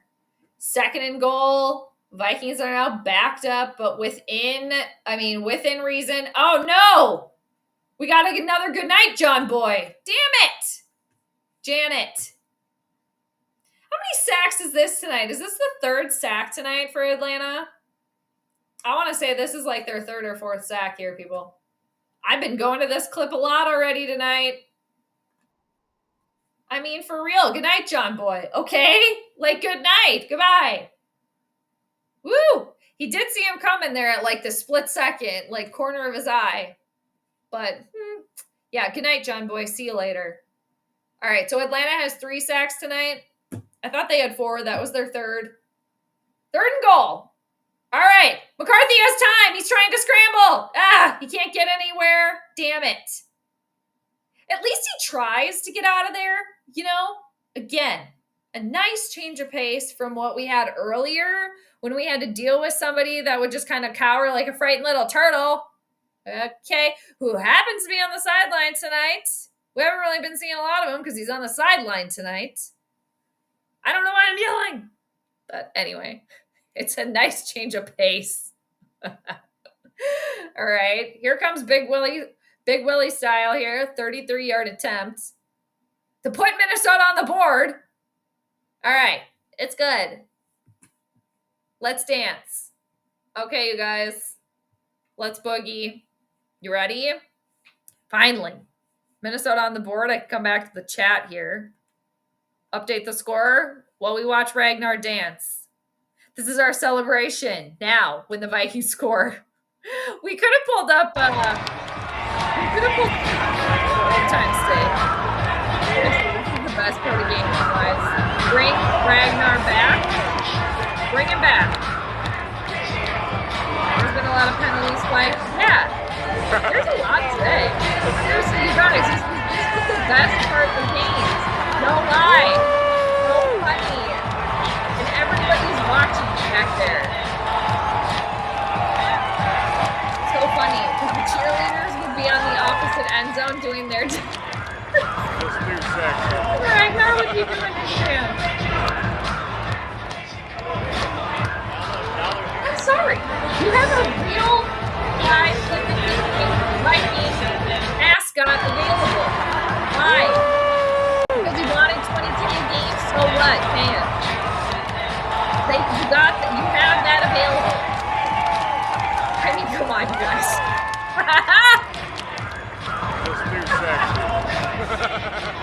They're so funny.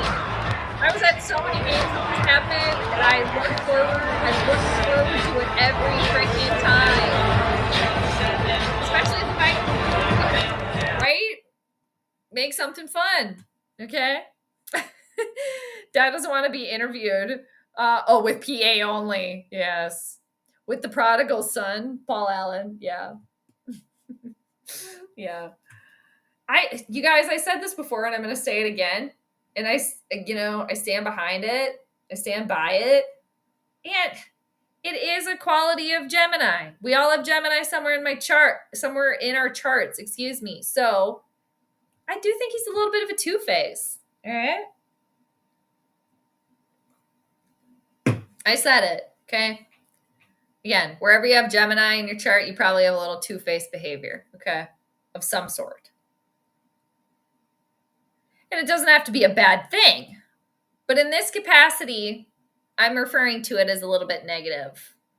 Maybe a tad bit negative. Kevin O'Connell can be, and he's in the job of he got to be a little bit of a poser, right? He kind of's got a little bit of a fake energy to me. Like he's trying to sell us something sometimes. A little bit.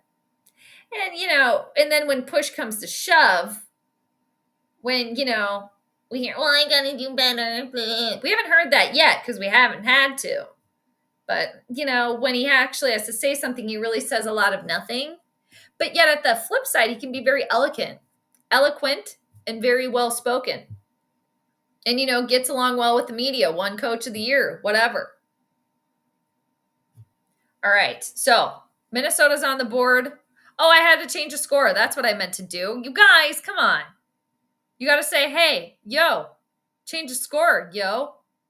Or whatever. Like, change the score, girl. Hello. All right. But the Vikings are on the board now. Yeah, a little bit of a battle here, a defensive battle, which isn't necessarily a bad thing. We need a Tucker Kraft type on tight end on our team. Yeah. And what about TJ Hawkinson here? Why has he been so quiet? What happened to him? He still got an earache or whatever's going on there? He's been really quiet. Hey, there's Pizza Ranch. We got a Pizza Ranch sighting. It's Pizza Ranch sighting number 2. Cousins is keeping his helmet on tonight. He's keeping his helmet on. He wants to protect himself. Actually, I think it's just so he's ready to go. But, I don't think Kirk's comfy. You guys, Kirk's not comfy in Atlanta. He probably misses being in Minnesota where, they just did everything to make him comfortable. Like, who wouldn't miss that? 2nd and 3 for Atlanta. They're going to run it. It's might be short of the first down. It's going to be 3rd and 1, I think. 6:10 to go in the second, as far as the clock says over here. I know, right? Finally, we're doing something. Exactly. Wait till you see this play. That was probably the almost fumble, maybe, was it? 5:55 to go in the second. Again, I'm on Hulu Live tonight, so I'm probably about 40 seconds behind the majority. And I'm used to being like super, super live with the antennae, but don't get that channel on the antennae. So it's 3rd and inches. Oh, man, I thought the ball popped out, but they had already gotten it. All right. There's 3rd and inches for Atlanta. And then after halftime, started the 3rd quarter, Minnesota is going to get the ball. So that's good. Oh, we got Creepy Chris in the booth. Tarico over here. All right. Doing a little zoom in. I dislike this team not being able to score. Yeah, they're struggle bussing, right? They're struggle bussing with the scoring here. They are. They're having a tough time. If we could get some sort of defensive score here, that would be enlightening. Penix is a lefty. I just noticed this now. Nice. That's a good defensive effort there. Looks like Turner with the sack. Yeah, I just happened to notice there that he's a lefty. Yeah, it's not real pretty, right? That's a pretty good way to describe it. Yeah. Not a little gritty, and not too pretty, okay? And not the gritty, the dance. Actually, the gritty, the dance I don't like. So yes, it is. The gritty that I do like is the mascot for the Philadelphia, or what is it? Yeah, the Philly. Isn't it Philadelphia Flyers? Right? Is it Philadelphia? No. I should know. I follow him on Twitter. But that's a gritty that I like, the mascot. 2nd and 20 for Atlanta. Ooh. No. It's going to be 3rd and 20 now. That's a tall order. Atlanta's struggling now. Started off strong. Now they're struggling. Get Rossi out there at left tackle. All right, now the fans are getting into it. The fans are standing up, you guys. I think I just spit bubble over here. Fairy bubble. All right. Fans are standing up. They're like, all right, we're going to stand up. We're going to be loud in here. We have to do our part. This, I think, would be the best defensive stop for Minnesota thus far. Okay, why are they giving Atlanta so much time to literally almost get it? Okay, 4th down. All right. Good defensive series there for Minnesota. We'll take it. Again, not pretty, people. Not pretty. Atlanta's going to punt. I think this is the first punt for Atlanta. Ragnar needs to be guest coach on making the team with the Dallas Cowboy cheerleaders. That would be so hilarious. The gold that they would have with that. I forget what Ragnar's real name is. I want to say it's like, is it John maybe or something? Can't remember. All right. Minnesota gets the ball back here before halftime. Oh, okay. No fair catch call on that. And those Falcons just swooped on in there. Okay. Yeah, I'm glad that Minnesota hung on to the ball there. This is going to be a little bit of a danger zone here for the Vikings offense, but they're going to have to deal with it. So crazy. You're completely Gemini. All the voices in my head tell me so. Fair enough. Yeah, well, the twins, the duality there. Yeah, the Gemini. Eloquently speaking. Eloquently. Yeah, Pizza Boy. He's there. Pizza Ranch. I've seen him twice now. There's been two Pizza Ranch slices. There's been two times up to the buffet. He is there. Allegedly, supposedly, he is not happy. You know, he's not the starter. Penix obviously getting the start over Kirk. Does not make Kirk comfy. No.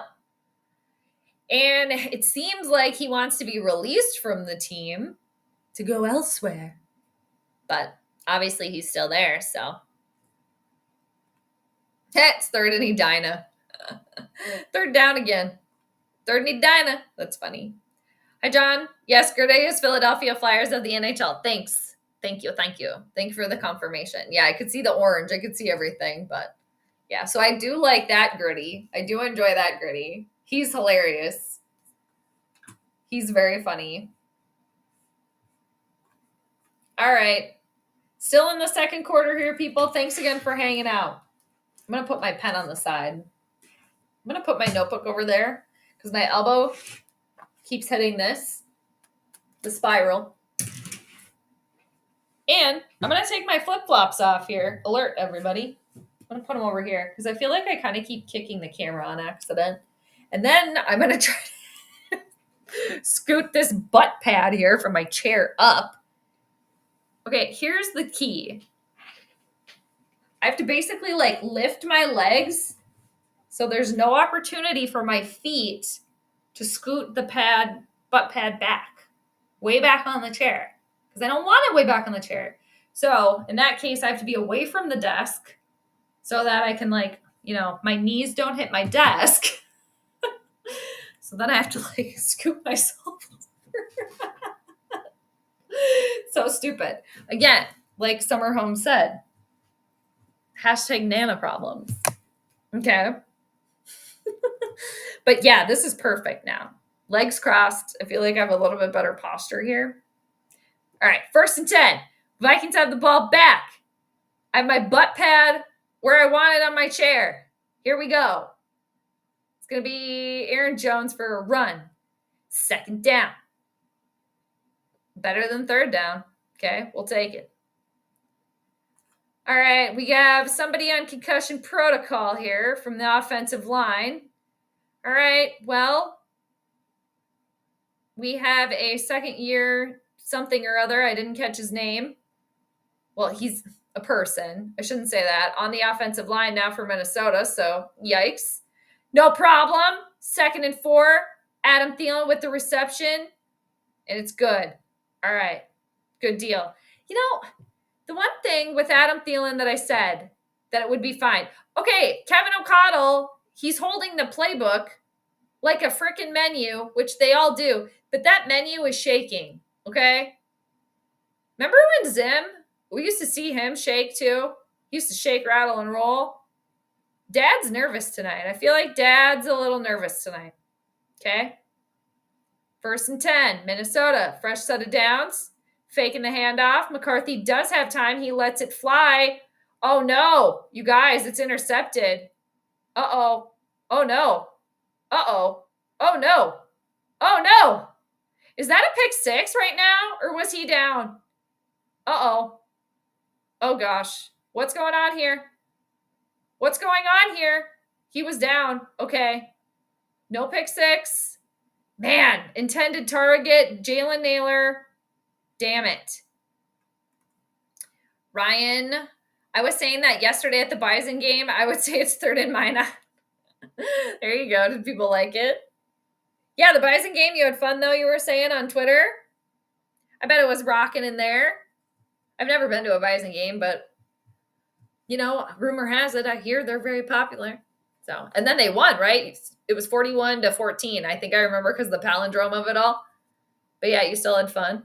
And back to your point too about wearing, damn. Okay, so it's a turnover for John Boy. Not good. All right, damn it. Just when, it'll happen. He had one last game, and at least it's not a pick six. So he can come back from it. Now, defense is on the field again, though. But they're going to need a break. Tuckered out, okay? But I do like wearing the colors yellow and green.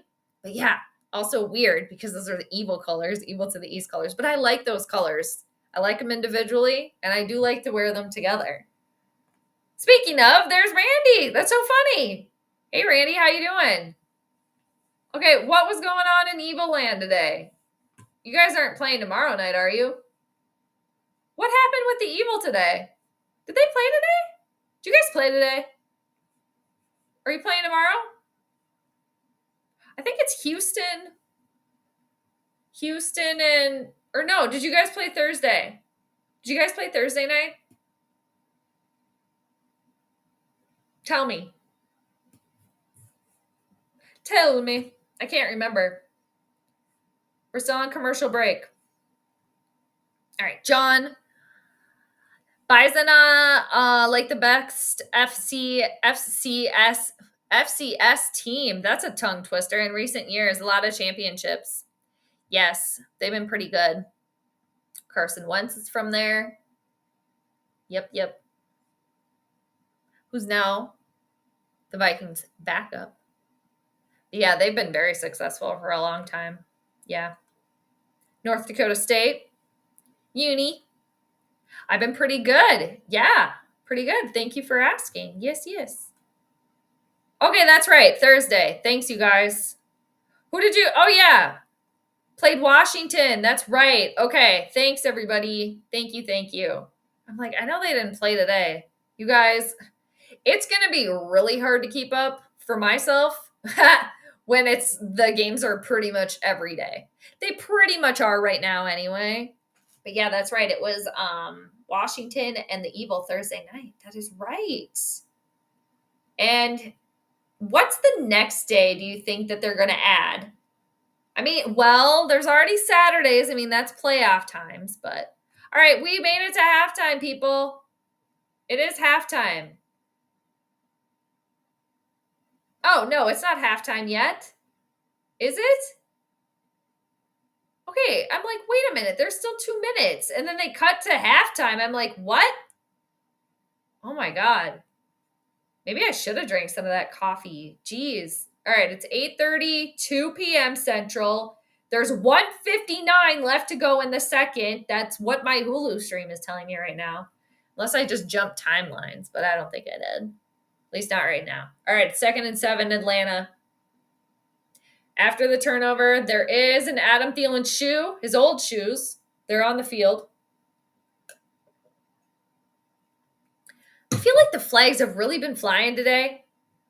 Like the refs have just been really excited. Throw those out. Uh-oh, we got an injured Viking down here.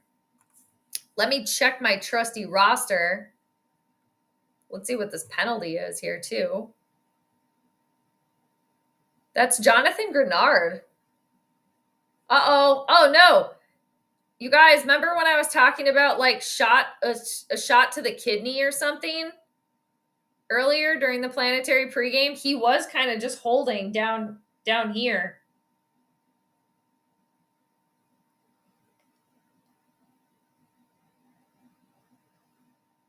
Let's see what happened here. Yeah, it was like he kind of got like a poke in like the back a little bit, in like the lower back. I mentioned that could be potentially something to look out for, like a head injury of some sort, or like an injury to like the kidneys. Interesting. I hope he's okay. Yes, played Thursday night football. But yeah, there's already games on Saturday, so like, and Monday. You guys, they've completely taken over. I bet I don't know. I mean, it could be Tuesday or Wednesday. Who knows? They're already playing on Fridays too. Oh, Cleveland on Sunday. Okay, right on. Right on. I want to pull up while we have time. But yeah, I hope he's all right. But it'll be interesting what the actual injury is, because yeah, that's. And again, I make mention of that because in the chart there's Mars in Libra opposing Chiron in Aries. But yeah, I was talking about that in the planetary pregame. That I wasn't like sure, obviously, if there would be some sort of like injury, but that could be a potential something to look out for, like an injury like that. Again, to the head or like kidneys or kidney area. Let's see. Viking schedule. Still on commercial break over here. Really? Okay, can I just get a freaking schedule? Why do I gotta go through a whole freaking article?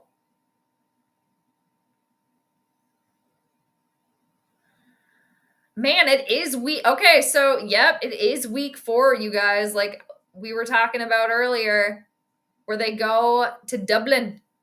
I'm gonna have to practice my Irish accent. I'm not very good at Irish, but I might have to practice it. All right, that's gonna be an early one. It's gonna be back to back. It's gonna be week 4. It's gonna be in Dublin against He Who Shall Not Be Named. It's gonna be 8:30 a.m. Central Time. And I'm not exactly sure. I wonder who's going to be the home team, who's going to be the away team, because I'm going to have to know for the chart. Oh, I'm losing it right there. Yeah, I'm going to have to brush up, you guys. Irish is hard. Irish accent is hard. All right. 2nd and 7 for Atlanta. We're back.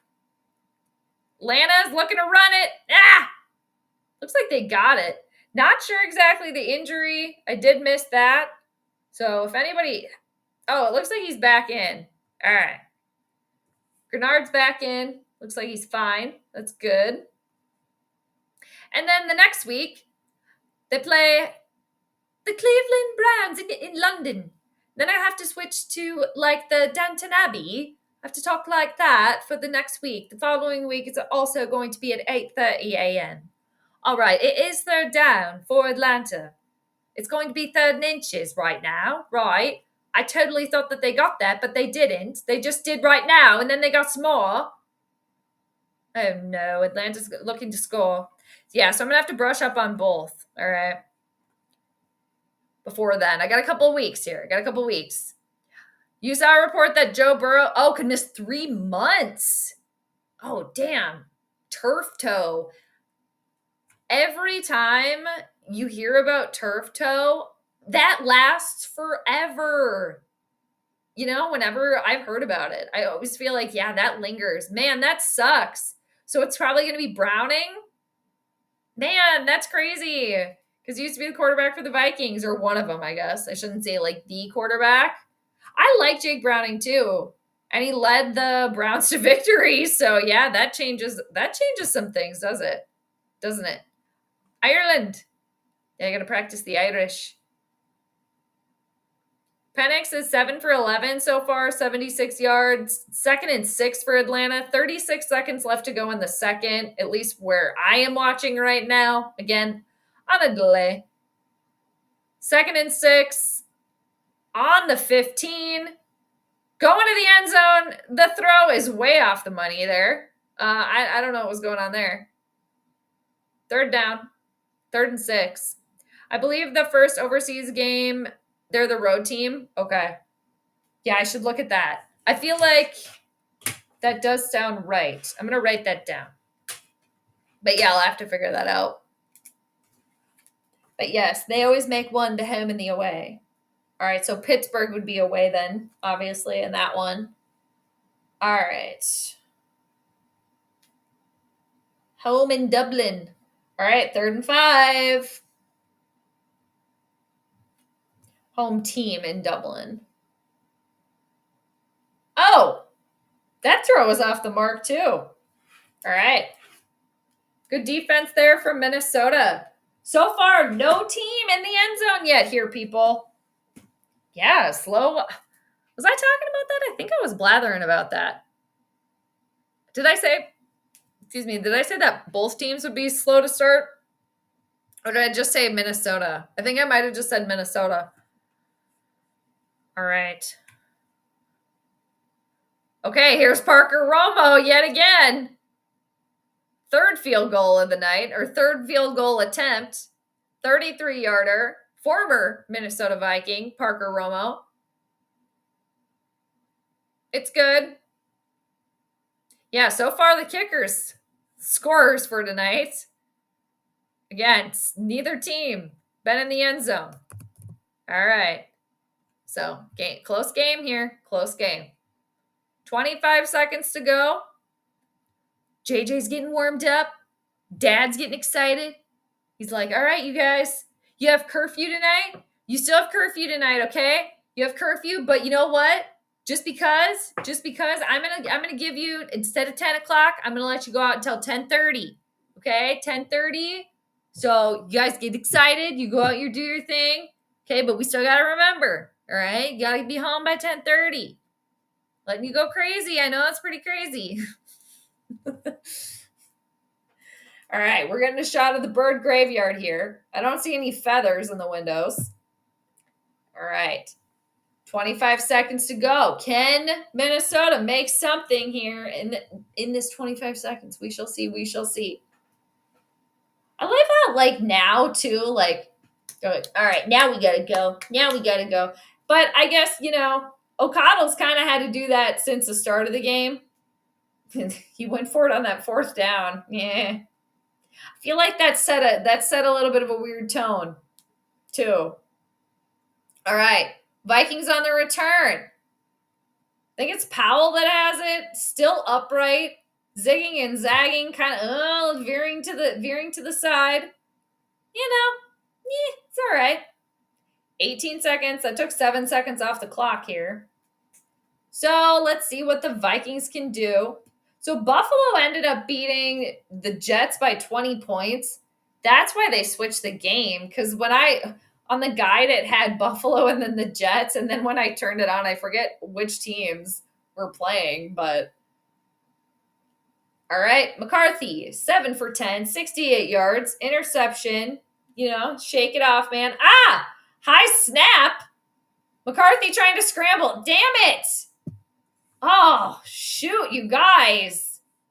I have been hitting this one a lot tonight here, people. Here we go, yet again. Let's turn that up, because that got really low. Really low. Way too low. Good night, John Boy. See you later. Literally, good night. It's past your bedtime, okay? All right, our Angels dealing with some tough defense tonight. There was a high snap, too. He did hang on to the ball. All right. Angels' wings got a little cut, right, with the interception. That'll happen. He's trying to fly. He's learning how to fly here. Now we have a Falcon that's down. What sort of injury is this? Oh, you know what? And then speaking of the head injury, one of the Vikings went out on a concussion protocol. So we do have, like, the head injury going on too that I was talking about. Now what's going on here? So this is Terrell Jr. for the Falcons. Potential injured player here. Let's see what happened. Ankle. Ooh, no, hammy. Back of the thigh. Kind of limping here a little bit. Unfortunate. I feel like all of a sudden, I can't remember again the Vikings player that went down. One of the offensive linemen. I love Jerick McKinnon. Is he still on Kansas City? I know. He's really not. He was getting a little bit of decent time earlier. And then now, just been a little. I swear, you guys, Justin Jefferson either got bigger necklaces or he added a third necklace or both. I think he upgraded. I think he upgraded and added another necklace. So 2nd and 13 for Minnesota. There is 12 seconds left in the game. Minnesota has 2 timeouts. Minnesota, again, going to get the ball after halftime. Thanks for hanging out, everybody. Appreciate it. You stopping by.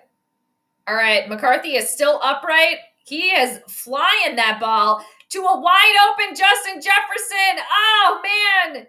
He gets tripped up, but he brings the Vikings within field goal range. Here we go. Yes, I said here we go. Hi, Caden. Yeah, slow start. But then until right now, bringing the energy in here. A little fire that the Vikings needed. And just talking about Justin Jefferson and those necklaces, I think he did upgrade. Man, there were 3 Falcons within the vicinity there too. I like that. You like that? Yes, I do. He's got sparkly shoes. I do like those shoes. Twinkle toes out there. All right, here comes Big Will. Again, it's a kicker duel tonight, people. All right, this is a 51-yarder for Reichard here. Let's see. I think he's got it. Yeah, it's good. All right. So, Vikings get on the board again. All right, adding to it. All right, again, we got a kicker duel here going on here, people. We have a kicker's duel. And it is the half. We made it to the halfway point. Defense waking up, but offense is asleep. Yeah, so finally, now we got a little something here. So, and again, Vikings are going to get the ball start of the second half, so promising. And again, not in the end zone, but neither team in the end zone. Scores within reach here. 3 points. Oh, but yeah, it's just kind of like a little bit of a trudge here for both teams. But again, going back to the astrology of it all, the moon just separating from a square to Saturn. Saturn can slow things down. It will kind of, put a hurdle up where you were walking. Like, hey, I'm walking here. Like Saturn's like, too bad. I'm going to put a mountain actually there for you to climb and get through. So good luck with that. And then the Neptune of it all too, the kind of foggy kind of energy, just kind of like lull, like energy a little bit here. Some delusion, confusion, a little bit of that going on here. But Philly Mike, what's going on? Out for the season. Really? Okay, did I just miss that? Because they were talking about it, and we were just talking about that a little bit ago. How it might have been like 3 months or so, which I guess is the majority of the season. Man, that's crazy. Billy Mike, thanks for stopping by. Posted on, I still call it Twitter. I'm one of those people. On Bleacher. Man, that is crazy. Freaking turf toe, right? Damn. That's crazy. Breaking news over here. Philly Mike, breaking news. I think we should trade JJ. No, we're not doing that. We're not. No.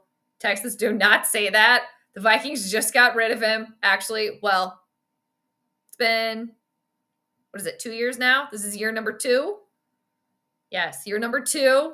Pizza Ranch boy free. No more buffets. They're not going there anymore. Okay? They're not. They're going to, we could do some sort of like play on McDonald's. All right? How would you do that? Mick, they're going to McCarthy's, okay? Which is better than McDonald's. They're going to McCarthy's now, so. No more Pizza Ranch. They've given up pizza, okay? No more pizza. They decided no more. They don't do buffets, actually. And Pizza Ranch, I don't think they deliver. I wonder if you could get it on like a pickup, though, or something. I feel like that would be a little, people probably do that, but like a restaurant that's a buffet, how could you do like pickup order or like not pickup, like delivery order for a buffet? Because it's like, well, I don't know how much I'm going to eat. I don't like, what if I'm really hungry? Like, you don't know how much I'm going to want or need. And if it's a buffet, like if you're in there, obviously you can just keep going up. Like if somebody wanted to order Never Ending Pasta Bowl from Olive Garden delivery, how did they do that? Do they send you like 2? And then if you finish them, you call the restaurant and they just keep delivering more? How does that work? Has anybody ever done that?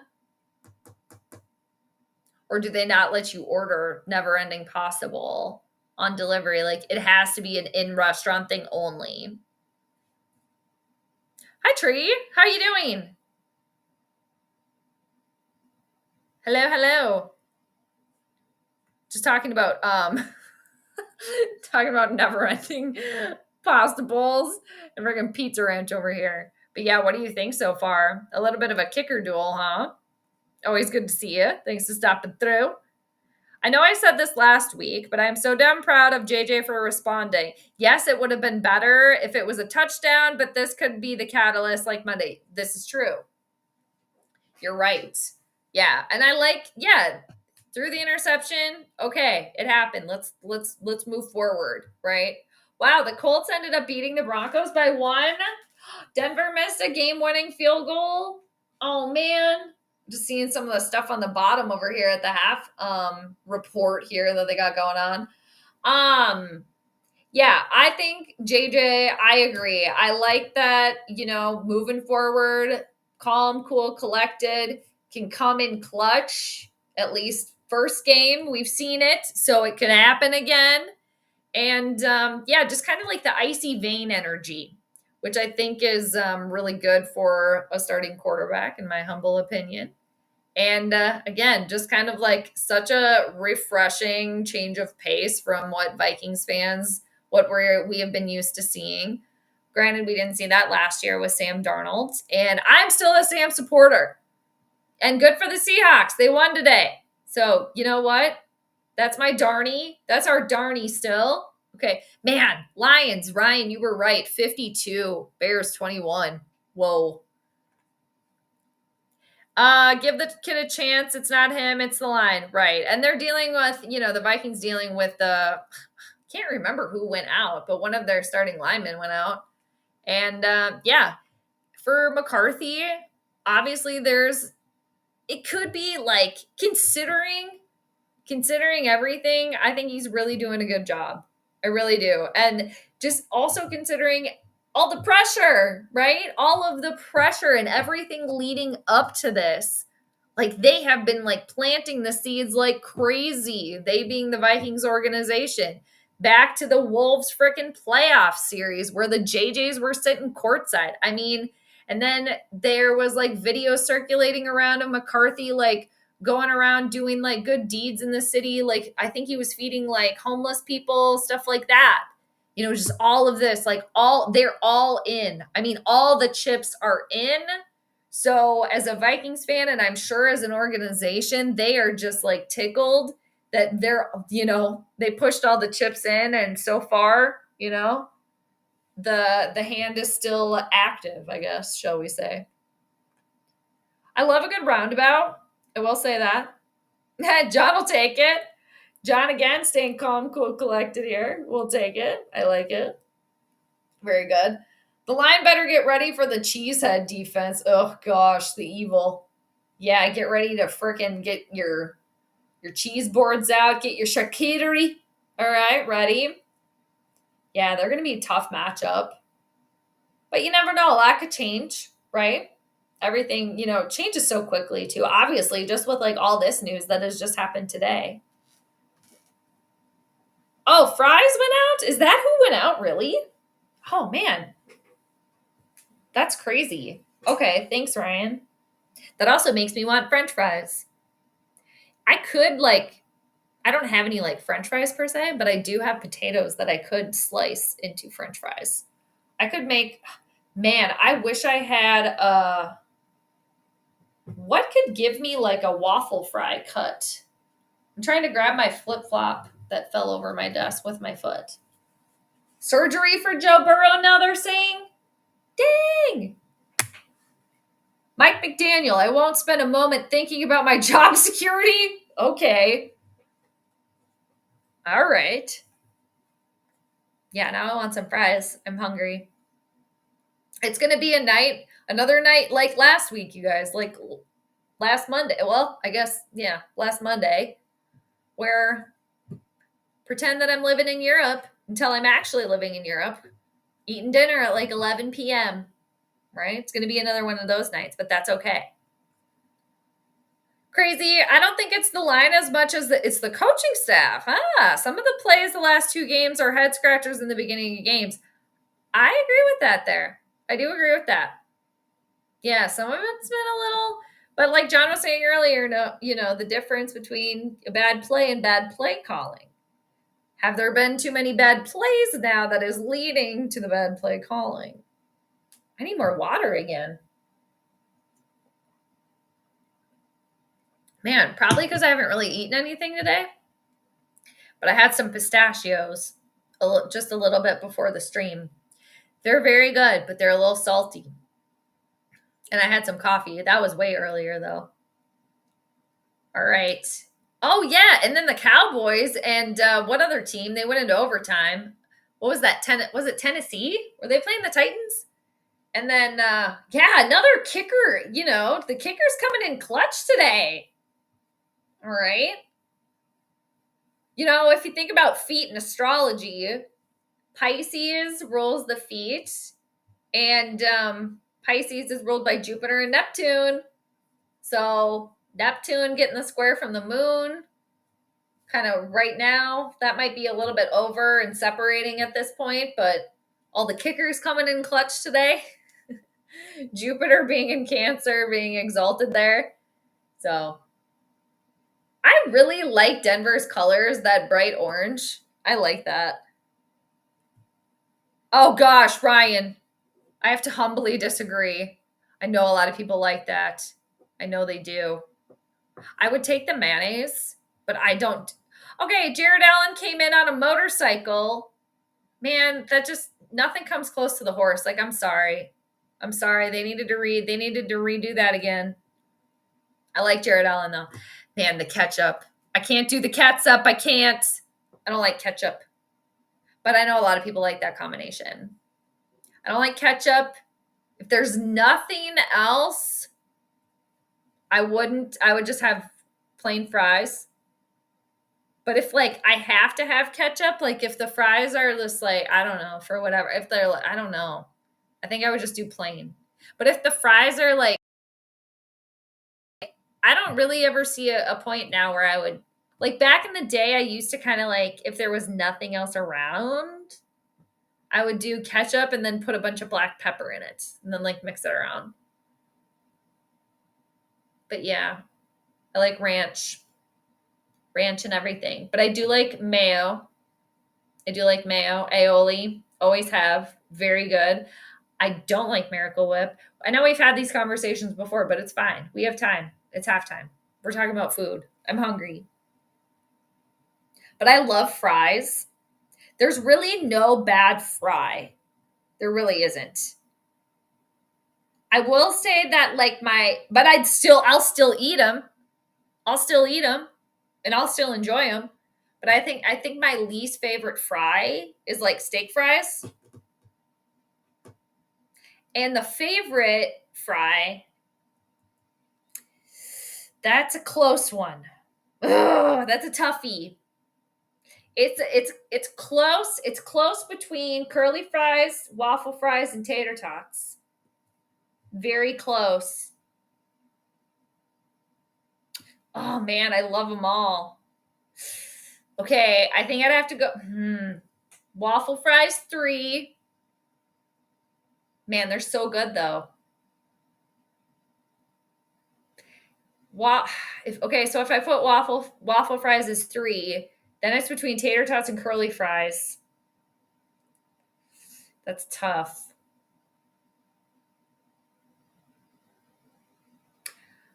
Maybe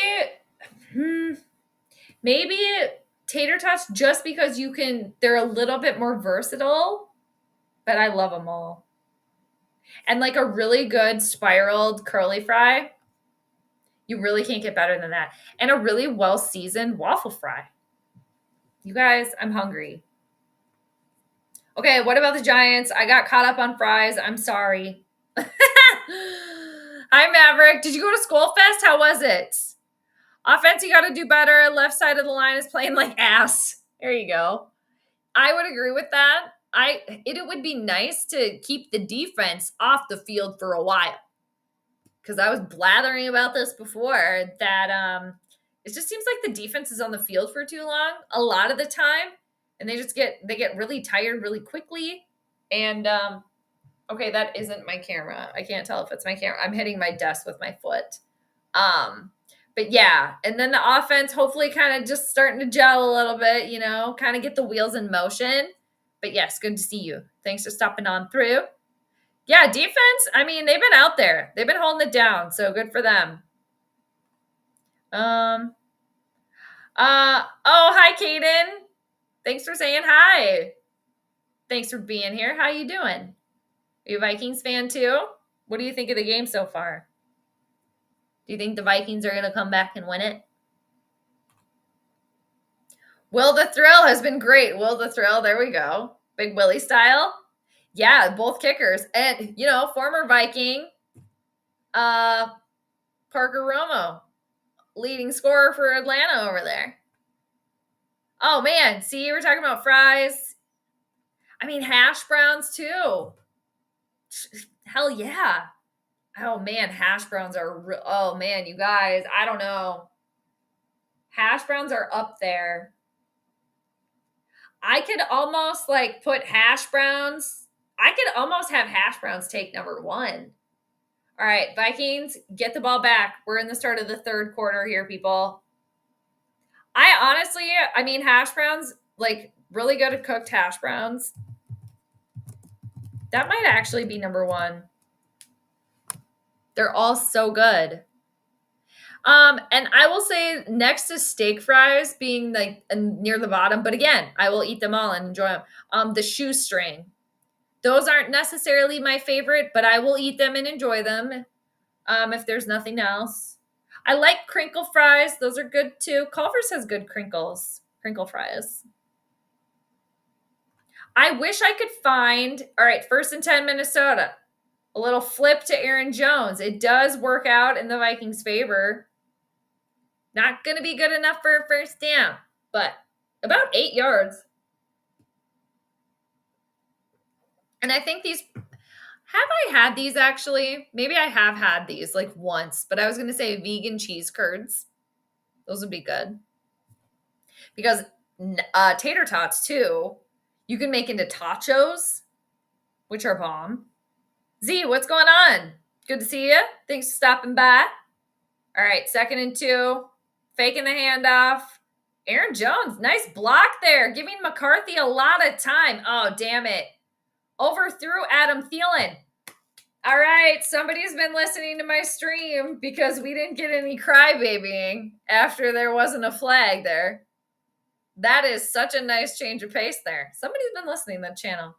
The word's gotten back to Camp Thielen over there. All right. Because the crybabying, again, there was a time back in the day where between Adam Thielen and Karl Anthony Towns, they were just dueling it out for number one crybaby for Minnesota athletes. It's 3rd down again, okay? It's always 3rd down with this team. It's 3rd and 2. McCarthy's got time. No, another interception, you guys. Oh, no, not our cherub. Not our angel. Oh, no, please keep the pick 6 from happening, you guys. Our angel, he needs to go back to the nest here. Oh gosh. No. It might have been out. The ball might have been out, actually. This net might not actually be an interception. Let's see. You guys, it's not. It hit the ground, okay? It hit the ground. It hit the ground. It hit the ground. It hit the ground. It hit the ground. It hit the ground. It's 4th and 2. Do not go for it, Kevin O'Connell. Dad, no. early curfew for the team. Okay. He let them out too late. He pushed their curfew to 10:30 and then they got too excited. All right. All right, Z, 1 Packers, 2 Lions, 3 Vikings, 4 Bears. Until the Vikes can get healthy and not stall out the offense, it's going to be rough at best, toss up every single game. Yeah, for real. And again, a lot of things could change so quickly, but if things were to kind of like stay how they are right now, Vikings starting, overseas with, Pittsburgh and then Cleveland, and then they come back to like Baltimore, Detroit. I mean, that stretch of games there, it's going to be, and playing 2 games overseas. I mean, back to back. I mean, they'll be adjusted, I will say, to the time, and they should be by game number 1. But I'm sure it'll just be a little bit different just for the players per se. But I mean, really, they should be set up just fine, actually. I think like at that point, the biggest thing is going to be just like fans having to watch the game earlier. So actually, let's take away that excuse. They just have to like get things together. But all right, so Atlanta's got the ball back here. No interception for old John Boy there, so it's all right. Okay. And Atlanta doesn't have very good field position. They're in their own butt. Man, how is he still up here, people? Can we make a tackle? Are you still at halftime or what? All right, it's going to be second down for Atlanta. It's going to be second and short. I think that was Robinson there. Yeah, it was. All right, they're trying to knock the ball out, but it's not happening. Oh, it was the Giants. Okay, thank you. That's right. I thought it was Tennessee. Who did Tennessee play? The Rams? Is that who they played today? The Rams won. Yeah? Okay, Caden, you think they're going to come back and win? Good deal. What's crazy is I prefer all types of fries as long as they're not sweet potato. Yeah, so the sweet potato fries, I will eat those. And I have found enjoyment with sweet potato fries. I used to be kind of the same, where it's like I wasn't going to touch them with a 10-foot pole. I still am kind of that way a little bit, but I'll give them a chance every now and again. Like if there's nothing, if I don't have anything and there's sweet potato fries there, I'll give them a nibble. I'll nibble on them. And especially if there's a dip available with the sweet potato fry, that can cover up, some of that stuff. I'm trying to like sweet potatoes a little bit more because I know they're good for you. But yeah, I'm trying to get myself to like them a little bit, but I'm not like forcing it, right? But if they're available, I'll give them a whirl. But I don't seek them out. And I wouldn't order them. Like if it were between like a crinkle, or a sweet potato fry. Or here's the thing. If it was like a waffle fry, a sweet potato waffle fry, I would venture to that. Or a sweet potato tater tot, I'd venture to that. Okay. Anyway, I love that the Vikings are bad. You love the Vikings. They're bad right now. Aw, yeah, I know. It's a little bit tough right now, isn't it? And it might be that way for a minute, but I mean, considering it's been a little bit tough so far, they're only down by 3. So at least right now. So that's good. That's promising. It's not like it's a crazy difference in score. It would be, imagine watching this right now and the Vikings are down by like 2 touchdowns, not having been in the end zone. That would be a little bit, but there's still a little bit of glimmer and hope here. So, and it's within reach. Yeah, they can be disappointing. They have that effect, right? They didn't get it that time, though. All right, Robinson again, running free. Okay, Vikings, this is 2nd and 15. You almost let them run for that. 12 minutes left in the third. It's going to be 3rd down. All right, for whatever reason, I thought that Atlanta was already in Vikings territory, but they're not. At least not yet. Not yet. JL Beers has fresh cut fries. Oh, yummy. I'd be down for that. Of course, I hope they'd have a vegan ranch variety, but I just pretend. Like if I watch cooking shows and stuff, and whatever they're making, I just pretend it's like the vegan version of it, like when I'm watching it. damn it. Okay, that was way too easy. The cornerbacks, problem, Viking secondary. 1st and 10. Penix was 88 yards so far. That was to Mooney for the first down. Now I think that they are in Vikings territory. Oh, they're creeping. They're creeping. They're not quite there. They're on the 51. Atlanta chooses to run. And you shall not move forward, and you shall not get into our territory. Get back. Yes, that is good. Yep, very good. Yep, we like it. Yeah, John Tater Tots. I mean, they're hard to beat, aren't they? So good. Atlanta's run game, yeah, it does need to be stopped, right? This Bijan Robinson, he's a force to be reckoned with here so far. Ooh, John, I've never been a fan of chili. Even like vegan chili and stuff, never been a fan of that. But I mean, get on with the chili cheese fries. But yeah, I've never, even when I like ate meat and stuff, because I don't like beans. I'm not a bean fan. Like black beans, kidney beans. Like I like chickpeas. Those are cool. Green beans.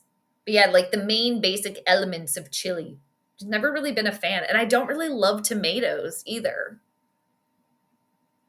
But I do want to make, I have a bunch of cabbage and I want to make some sauerkraut. Because I think it can be relatively easy to make. I love some sauerkraut, you guys. That is good. Some kimchi. Anything like fermented. I was eating some. Actually, I did eat something today. Did a little gnat just fly on my face? Are you kidding me right now? Oh, man. Okay, it's 3rd and 2. 3rd down again for Atlanta this time, and then they got it. Okay. Little gnats. I set out some apple cider vinegar for the little fruit flies. I got a couple of them. But yeah, I felt like one just went into my face. See, everybody loves them. Okay, what about, I don't think I've ever, maybe I have. Poutine, though. I used to, when I ate meat and stuff back in the day, I used to get down on gravy. But even, I mean, I would maybe try like a vegan gravy, but I'm not like seeking that out. Like, I don't miss that. Oh, no. Here goes Robinson again. Yeah. The run game is a problem here, people. For the Vikings. Dad looks annoyed. O'Connell, the horse whisperer, looks annoyed. Okay, Robert Redford, get out of here. Now I feel like I have a spider crawling on me. There's not. But there was. There was a spider crawling on me. It's probably a week ago. And it was one of those really little ones. I was like, and it eventually crawled off my finger. I usually just let them do their thing.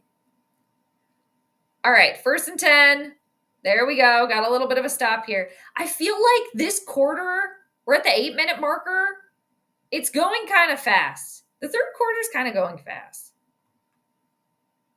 Exactly. Sweet potato with Tabasco? That could be good. I feel like I would prefer that as opposed to I prefer like the savory sweet potato as opposed to like a sweet. Like a lot of time I've seen on like menus, sweet potato served with like a maple syrup or something like that, where, sure, that'd be okay, but I'd prefer like the savory option there. All right. Is it going to be 3rd down again for Atlanta? I hope so. Hanzo. We are getting run over. We can't stop their running backs. Exactly. Yeah, Bijan Robinson. I might have to look up his birthday again just to see when it is. It is 3rd down, though. It's 3rd and 2 for Atlanta. They're on Minnesota's 15, and they're not going to get it. That's a good stop by the Vikings defense. Again, keeping them out of the end zone. Vikings defense been doing a good job there with that. And, both of these, like, younger quarterbacks going at it here. Here's Parker Romo again. All right. And I think if I remember correctly, when he was playing for the Vikings, I think is his full name like John Parker Romo, if I remember correctly. But I think he goes by Parker Romo. We got John, we got John Parker. All right, so let's see. He's 3 for 3 so far. Even though the first one seriously seemed like it was not good. Another 33-yarder, and it's good. All right, so the kicking battle continues here. But on the positive, on the flip side, Vikings defense has been kept, keeping Atlanta out of the end zone. But then on the other flip side, the Vikings offense has not been in the end zone. So there's that. All right. Falcons 12, Vikings 6. A touchdown. They got the lead. So it's unfortunate because we held them to field goals, but our offense is having a tough time against their defense. Yeah, it seems like, there's been like little glimmers, right? The throw to Justin Jefferson right before half. That was like, that's the kind of like energy and momentum, right? I was kind of hoping that the Vikings would have coming out of halftime. It seems like they're struggle busting. Again, to use that term, they're struggle busting again, or to say that again. And like last week, maybe it'll be a kind of a similar thing with old John Boy, okay? Our little angel cherub, him getting kind of ignited in the fourth quarter. So we'll see. There's still time. And it's within reach here. I mean, with each team here, it's within reach, right? Like, yeah, Atlanta's got the lead, but one trip to the end zone, that's done. That's over. Crazy says, come on, offense. It's about time to wake up and do something. Exactly. Maybe they're tired. Maybe they're not like tuckered out, tired from the game, but maybe they're legit just tired because it's past their bedtime. I mean, it's past my bedtime. It's 9:15. All right. But thanks again, everybody, for hanging out. Appreciate yous. All righty. We're still on commercial. I should probably plug this in. And I might go get some more water because I am thirsty. I've been going through this water. And maybe it was the pistachios. Maybe my mouth is watering because we're talking about French fries. And I'm also hungry. Okay, I did have a pickle earlier. I was eating because we were talking about fermented vegetables. And then, I was eating some pistachios. But other than that, I made the wild rice. I didn't eat it though, but I made it in the Instant Pot like I was talking about earlier. I'm seriously hungry. After this game, I'm just going straight to like getting something ready to eat. I did try my wild rice because I made it in the Instant Pot and I eyeballed it. I eyeballed how much rice I put in there. I eyeballed how much water I put in there. And it turned out perfect. I was like so happy. I was so pleasantly surprised. I opened that lid up and it was like fluffy and perfect. Little chef's kiss here. Oh my God. We're seeing McCarthy's like brand new baby. He is fresh. That is a fresh one. They named him Rome Micah, I think. That's a cute name. Rome. Yeah, field goal game. Legit.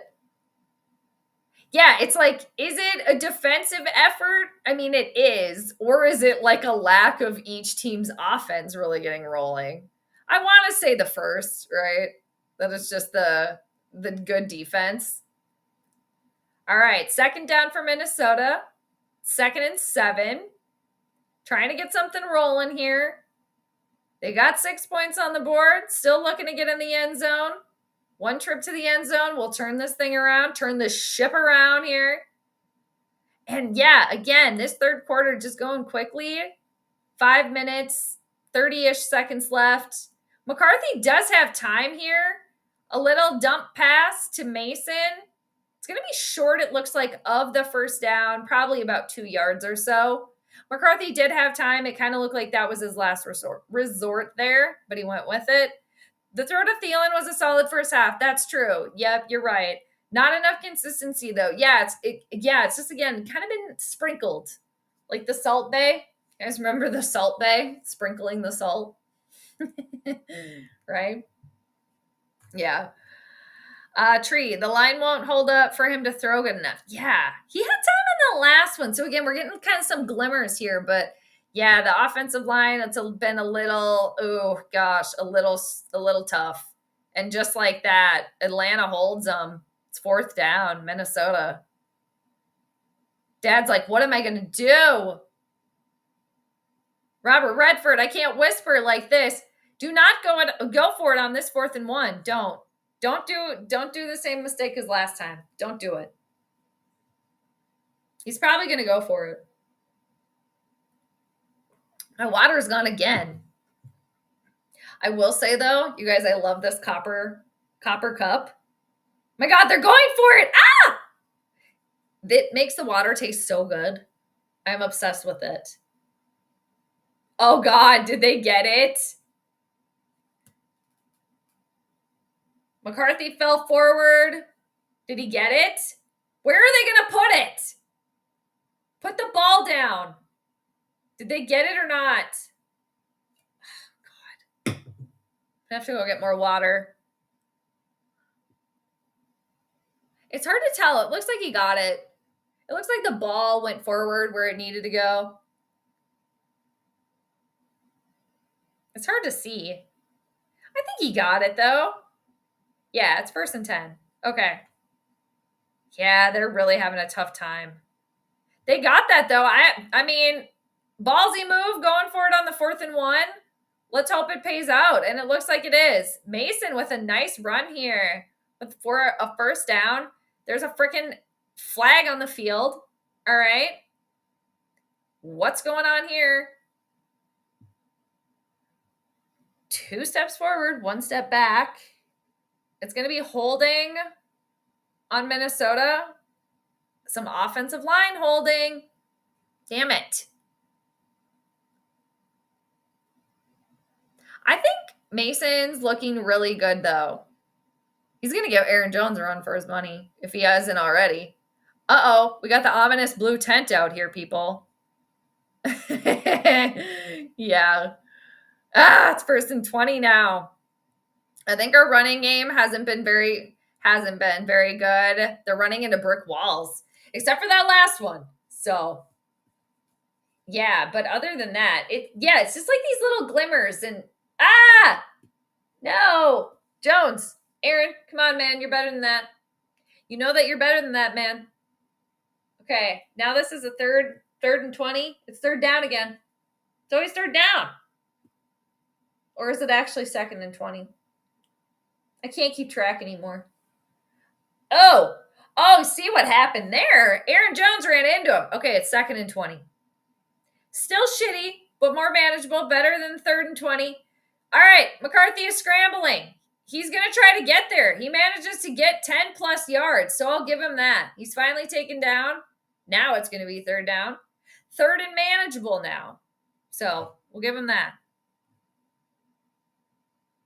Hold that wasn't a hold.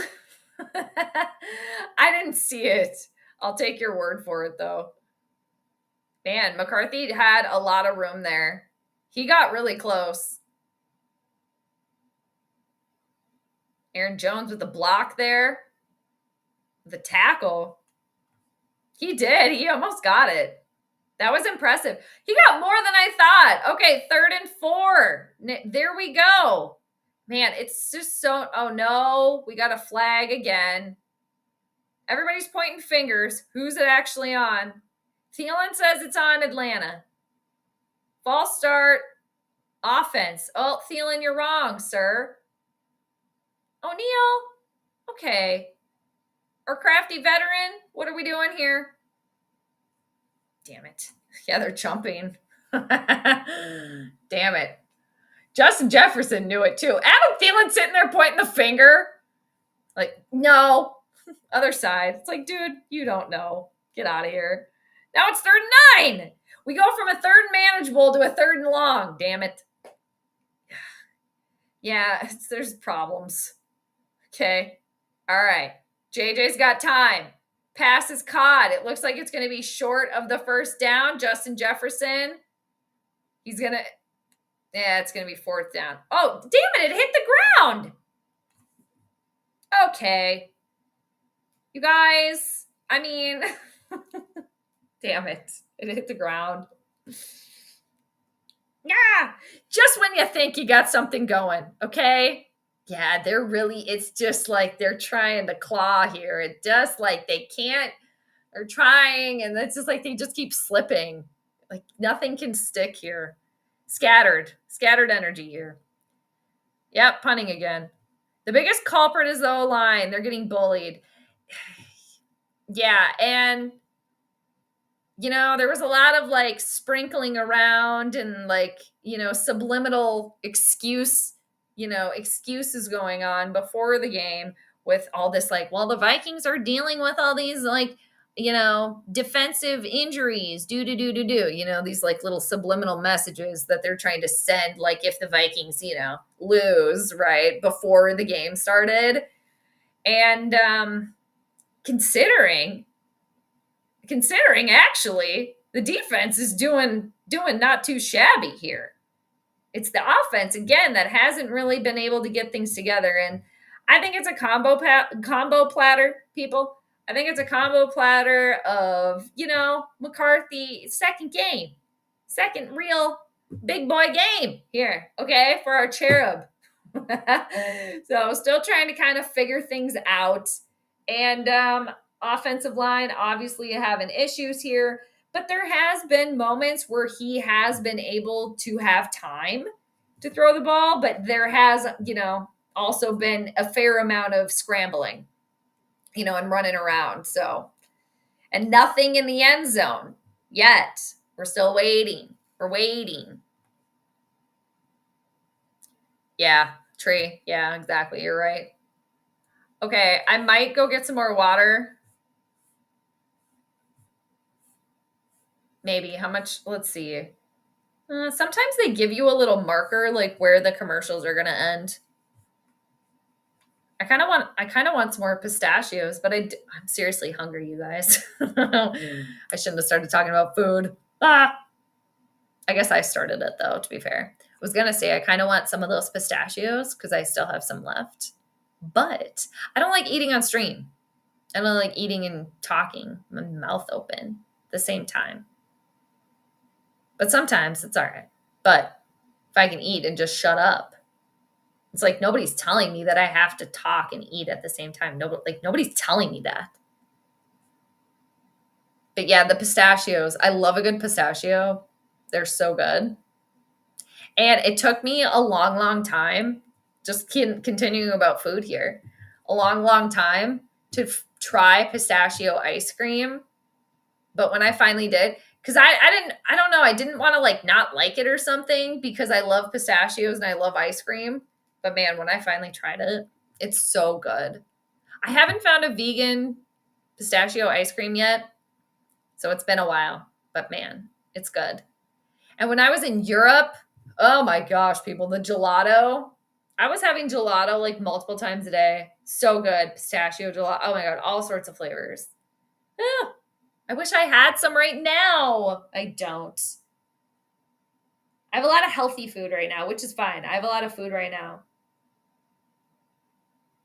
One of my aunts is like a hello gardener, and she gave me a whole bunch of like vegetables, which was really, really nice.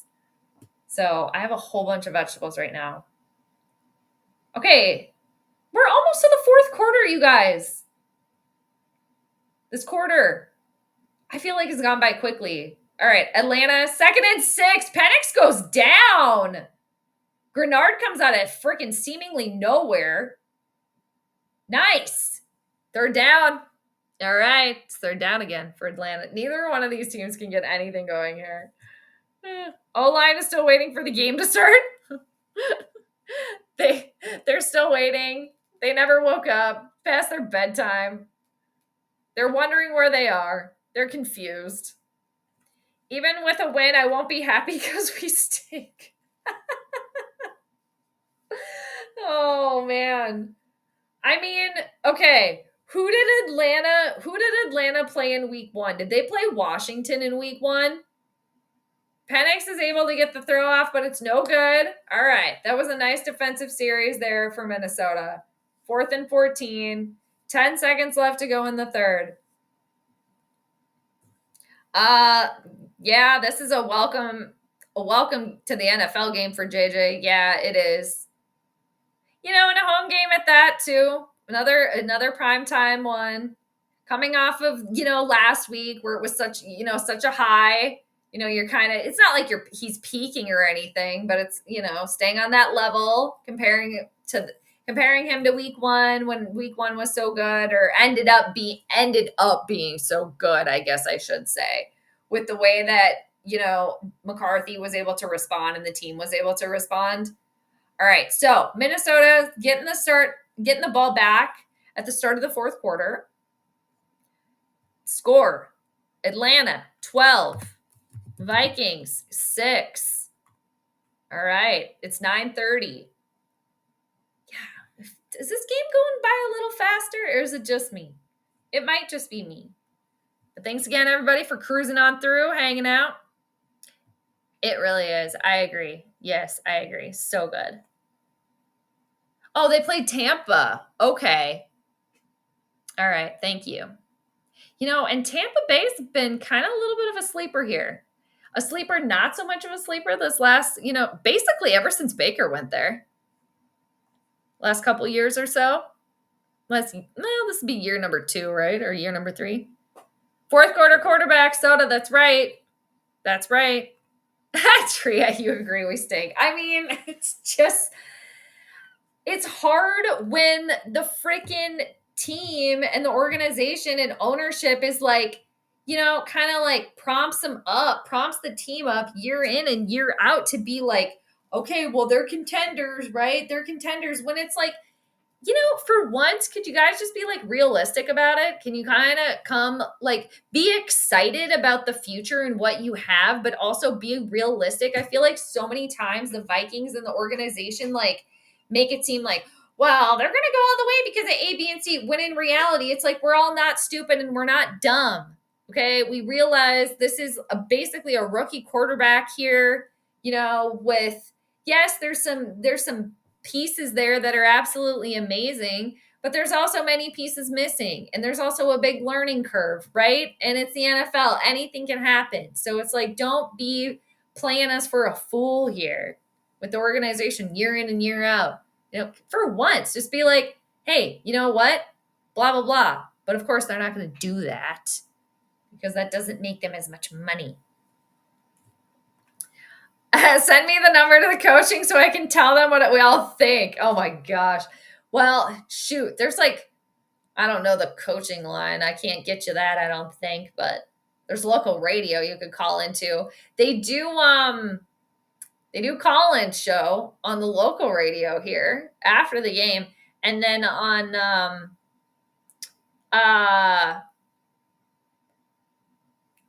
Purple Daily, right? Yeah, Purple Daily. They do after the game. You can call in or email the show to go on there and talk to them about it. They're all local people that cover the team. I haven't watched that. I didn't watch theirs last week. I should maybe try to tune in this week. I didn't watch last week though. But yeah, I could get you that information, Tree. I could get you that. 1st and 10. Falcons played the Bucks last week. Very good. Very good. Yes. No. Oh, no. You guys. No. Our angel lost the ball. No. Oh, no. I have been playing this way too much tonight, you guys. Way too many times. I need this on a loop. Good night, John Boy. Literally, good night. A strip sack. I need a different freaking sound clip for that. I'm not turning against McCarthy. I'm supporting. The astrology of it all, it is so fitting just the little astrology that I was able to find out about McCarthy, but it's very, very fitting. And it, I was saying last week and last Viking stream, that it's gonna take some time. I think there's so much potential there for greatness, but it's gonna take some time with McCarthy. It is. He's a Saturn, Saturn ruled guy. There's a lot of Saturn going on there. It's the slow climb to the top. If you can endure, you will have longevity there. But anyway, so we're back. All right, Atlanta, 2-2. I mean, damn it. They're already, oh no. I didn't realize how damn where they were. I didn't realize that they're already on like the 28 here. Damn it. I don't know why I didn't realize that when it was damn it. All right, this is dangerous. Danger zone here, people. And the thing is, I feel like my hair, whoa, like, has it always been this fuzzy? I tried to get it a little less fuzztastic here, but yeah. Okay. I feel like it's getting into light socket territory here. My Leo rising is always showing, people. All right, 1st and 10 for Atlanta. There we go. It looks like they've finally lost a yard here. It was Robinson. They were able to take him down. This might be a 2nd and 11 if the Vikings are lucky. All right. We got a disappointed Kevin O'Connell here. We have a disappointed dad. He is just not happy, Pappy. Not happy. I mean, why would he be? Let's see. I hated how the media was hyping up JJ being a franchise QB, like stop jinxing us like we arrived. It was one game. I mean, week 1, prone to exaggeration. And I do still think, Penix goes down on the 2nd and 12. Good night. Pen pal, see you later. Okay. McCarthy's like, see, it happens, you guys. It doesn't just happen to me. They just cut to John Boy. And it like that, seriously, the look on his face was like, see, it's not just me. Happens over there too. Not just me. See? Nice defensive effort there from the Vikings. Yes, very good. I do still think there is a lot of potential there, but again, it's just going to take a little time with McCarthy. Like, again, if he can endure, hang there, I think there's a lot of potential there. All right, 3rd and 21. What's going on here? We got a flag, a timeout. What's going on? I think somebody called a timeout. Atlanta called a timeout. All right. Didn't like the looks of things. Let's revamp. Let's call something else. All right. And, another nice defensive effort there by the Vikings because they were able to, they could potentially here, it's obviously 3rd down, but keep the Atlanta Falcons from being able to kick another field goal. All right. Am I out of water? Oh, I think I'm out of water. I am parched. I think it's a little bit warmer. I think the humidity's creeping up again too. Yeah, let's see what my phone says. My God, it was 90 degrees earlier today. Okay. Now we're back down to 74. What's the dew point? What's the humidity? 65. That's not too bad. It was a lot worse before. All right. So, the pass was complete. It was very short. It's going to be 4th down. I want to see if they're going to be in field goal range here. Maybe some of you guys have already seen. Oh, here comes John Parker Romo. Here he comes. Let's see. He's been perfect so far. What if they fake it? What if they try to do something kooky and they try to fake it? This is a 54-yarder. All right, the last 2, I'm pretty sure they've both been 33-yard attempts. All right, we got a 54-yarder. Let's see. Oh! Dang it, it's good. I liked John Parker Romo when he was with Minnesota. I'm pretty sure that's his full name too. But again, I think he goes by Parker Romo. Damn. But I liked him when he was with Minnesota. I still just cannot believe his first kick was in. It looked like it was not in, but clearly it was. All right, so the kicking battle continues. All right. Fourth quarter, here we go. All right. Fourth quarter quarterback, JJ. Well, John Boy, let's see. Yeah. Yeah, and I mean, I think too that I want to put this is an offensive collective effort here. You know, yes, the O-line is beat up, but it's like you also have to be kind of prepared to deal with these things. And I actually think, considering they're actually not doing that bad. Like, I think too, because of week 1, a lot of people, like myself, I'm sure included, yeah. Like, okay, but this is only his second, like, big boy game. And I mean, it's a lot again. And yeah, he's been able to hang, right now, but, up until now, I guess, week 1. But let me just see here. I'm just looking at the chart again. Yeah, so I think that's also part of it too.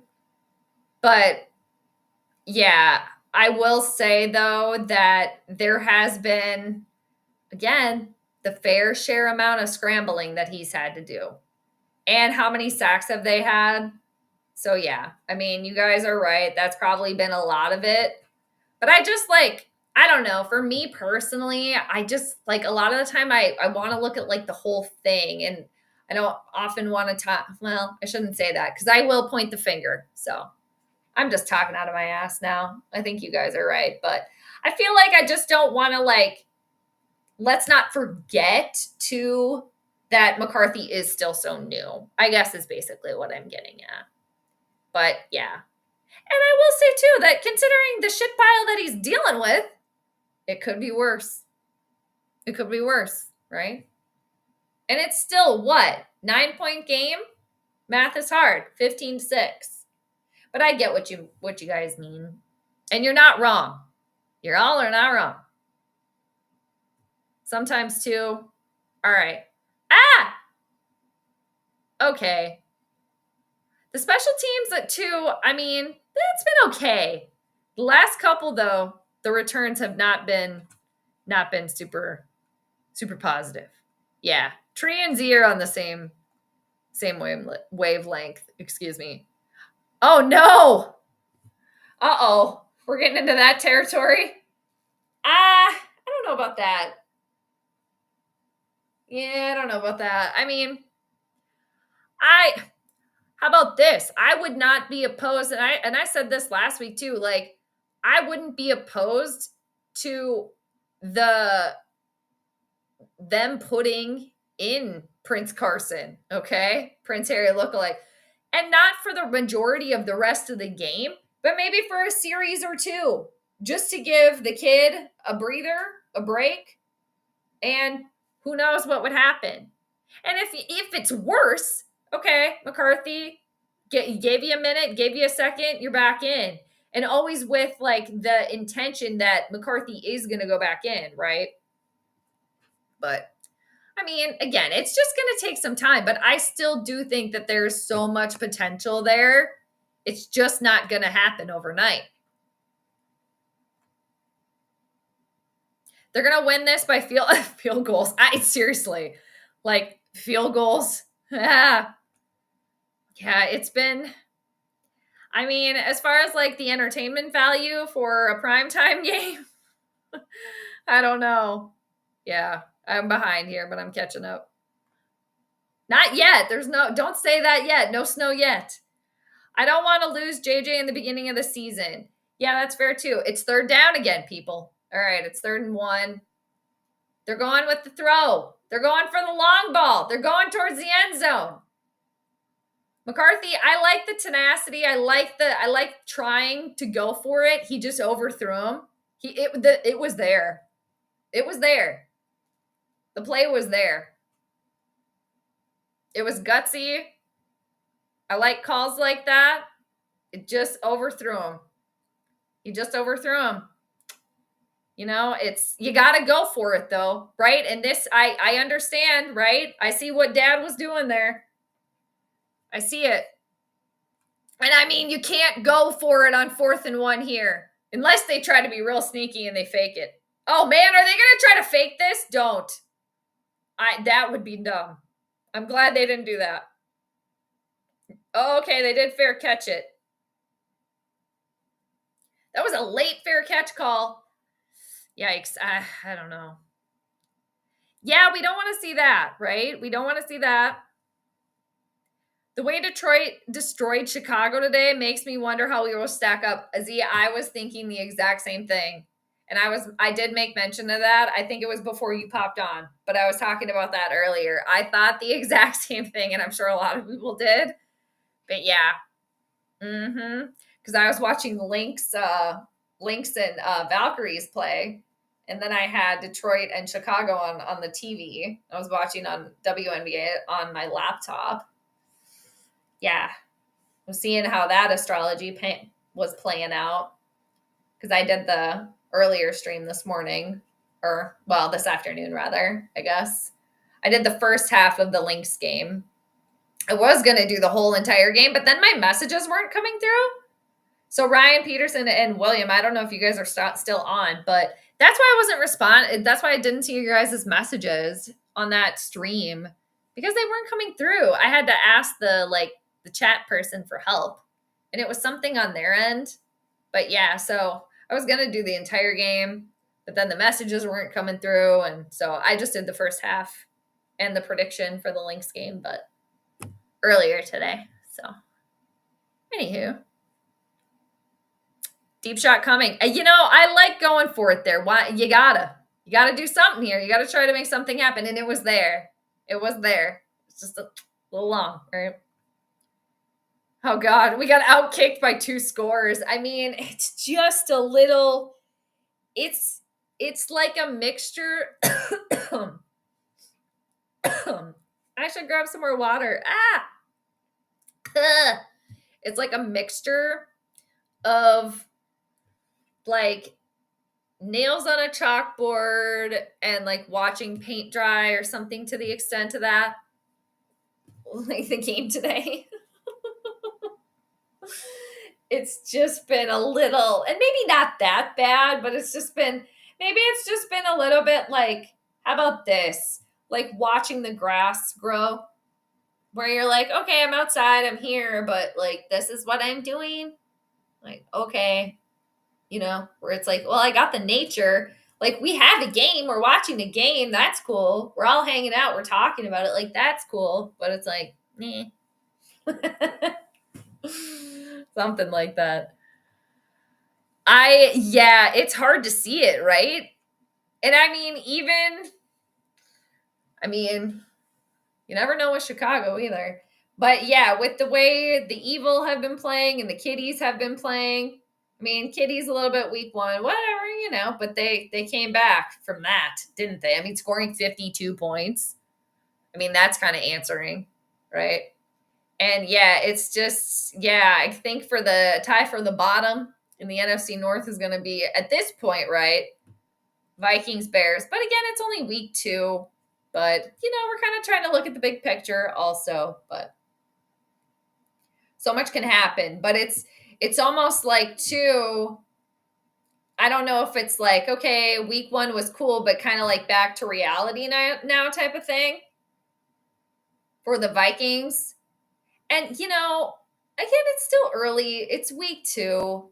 There's still 9 minutes left in this game. It's going to be 3rd down for Atlanta.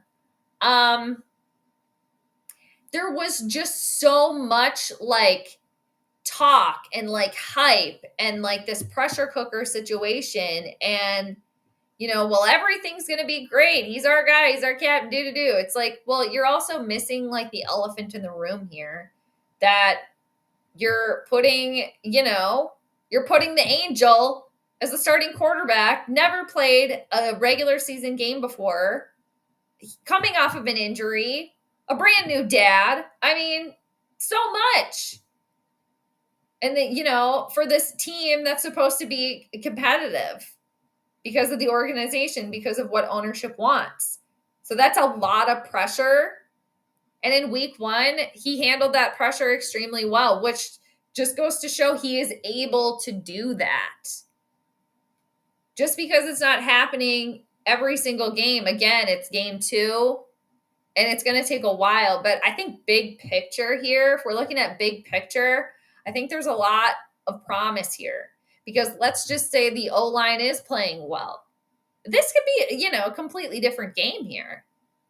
So, anyway, but a lot of you aren't saying it's on JJ. So, but I feel like that's what's going to come from a lot of people.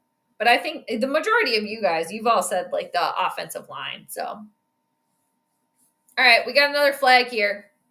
7 minutes, 23 seconds left to go in this game. Ryan, really F off. Oh man, what are they saying? Hey, Ozo, how's it going? This game is ridiculous. Why are we throwing bombs on 3rd and 1? I mean, they kind of had to go for something though, right? I mean, it was there. He was open. He just overthrew him. But yeah, I mean, it's tricky, all right? It's a tricky call. But I mean, you got to kind of try to do something. I like that better than the going for it on the 4th and 1 earlier in the game, but goes to show us all how important it is to have a stout O-line. Uh-oh. Atlanta, just like that, running for a first down on a 1st and 20. Are you kidding me right now? Our defense is playing their asses off tonight. Yeah. I mean, seriously, no touchdowns from either team. So, and the defensive effort, from the Vikings, it's been good. At least by the time we play the Lions, it will be week 9. If we are not ready, then we won't be. True. And again, so much can happen before then. Everybody talks skill positions, and at the end of the day, it's about who controls the line of scrimmage. I mean, that's a fair point. For sure. Yeah. Because that is the main hub, right? Crazy, to answer your question earlier, it looks like both our overseas games, Pittsburgh and Cleveland. Oh, Vikings are the home team? Okay, right on. Thank you. Thank you for letting me know. I'm going to write that down. And London. Nice. Thank you. Appreciate that. All right. This game shows others our weakness and what blitzing does to JJ. Yeah. This is true. Yeah, I wonder what we're going to hear from, well, again, there's still some time left. And anything can happen, but, I mean, with how it's gone so far, it's been, yeah. But there's been glimmers, you guys. There's been like little peekaboos here and there of things, of potential. Just things have just not really, like, snapped. Like, a lot of wandering around. Speaking of the void moon at the start of this game, yeah, right? They're getting tuckered out past their bedtime. Hi, Dylan. Yeah, still not, he's getting there, right? I mean, this is where he is, right? And they went all in. But yeah, I think this is just a reminder that it's still only his second game. So he's still just like, not saying like, the Wizard of Oz has been revealed or anything, but I think it's just, again, I've been kind of repeating this a little bit on the stream here, but it's just going to take a little bit of time for him to get there. Like, I just think it would be way too tall of an order for, him to be expected to be like, Tom Brady overnight. Not saying like you're implying that or whatever, but, high expectations, yes, sure. we can have that, but like staying realistic about it too. So, but I do still think big picture, I think there's so much promise. I really do. I'll pull him. I mean, shoot, at this point, right? At this point in the game, why not? Put in Prince Carson. Put him in. No, the Vikings are road games for both. Oh, okay. All right. Thank you. I'll switch it. Road team. Nice. Thank you. Very good. They're showing some Vikings, people dressed up as like Vikings. We have kind of like a spaceship Viking, kind of new wave, kind of futuristic Viking guy. And then we have the more traditional Viking guy that they're showing us. Vikings are running out of time here. That might be part of the issue. Road team. Got it. Thank you. Appreciate that. 2nd and 6 for Atlanta. Pretty much on the 50-yard line here. And they're running for a first down and then some. And they're running away with it. Yeah. Let's see. I'm going to take it off mute for a second. I want to see the tone of the stadium. I don't really hear much in the background. There's Creepy Chris. We hear him. Yeah, crowd is probably, I mean, understandably quiet, right? So Atlanta has 178 rushing yards tonight, and Minnesota has 78. Passing, Minnesota 87. Atlanta, I missed it. 100 and some. Oh no. Uh-oh. Yeah, their running game. Their run game has been the main obstacle for the Vikings defense tonight. Like that has been the main thorn in the hide, okay, of the Vikings coat tonight. All right. Yeah, and the defense too. This is also part of the problem. Yeah, Tree, exactly. Like to your point too. And like when the defense is out there for so long, like that's when it really gets like towards the end. I mean, when they've been out there for so long and the other team has had control of the ball the majority of the game, yeah, they only have so much gas in the tank, right? And with the offense not really, being on the field for, long series here, then yeah, they barely get a break. JJ, they just showed him on the sideline here, and you can just sense the urgency there. Like he wants to get back out there. He wants to like do better. He's not trying to run away from it. He doesn't seem like the type so far that is trying to run away from like a challenge or is scared of a challenge. And I do, appreciate that and respect that, And again, just such a stark opposite of what the Vikings have been used to the last like majority besides Sam Darnold. Yeah. Next week, got to just keep learning, growing, learning. And this can be, a good game to learn from, right? And considering, I mean, there's been some good things too, and it's not over yet. But yeah, on to next week. And I'll see. I'll hear the rumors, the rumblings, the ongoings of the majority of what everybody's like feeling, after this game. But I just don't think that we need to throw the Viking baby out with the bathwater here. I don't think any of us right here in the chat, I don't think we're doing that at all, at all. But for anybody that might be thinking that, I mean, I don't think so. Baby out with the bathwater, and I guess I would hope like, well, whatever. Don't do it, people. Yep, you were right. You're very right. Yeah, they are. They're going to just run away with it, right? If the offense can't move the ball and control the clock, it's a loss tonight, folks. Yeah, season is early and a lot of football is left. Yep. Yeah. And, I felt a little, suspicious. There was a little ominous vibe, about the game tonight when I pulled up the astrology chart. I did pick Atlanta. I think I picked them to win. Well, I picked Atlanta to win, but I picked them to win by 8. Yeah, so I had it in planetary pregame earlier. I have Atlanta winning by 8. Or that was what I had said, my prediction for the game. Z, when we will get Darissa, Addison, and Hitman and Gink back. Yeah, so many people gone again too. Back to that. I mean, I hope they don't use that as an excuse. I hope they're just real about it. You know, the team as a whole, the organization. Wonder what, Robert Redford, what's dad going to say? Okay, Kevin O'Connell. What are you going to, if he says it's on me and I got to do better, again, we've heard that time or two. All right, Atlanta, it's 2nd and 9. No surprise to anybody here. They're running the ball. 4 minutes, 15 seconds left to go in the game. Vikings are down by 9. It's 3rd down Atlanta. Minnesota takes their second timeout. But yeah, it's like when is like Harrison Smith going to come back? And I think isn't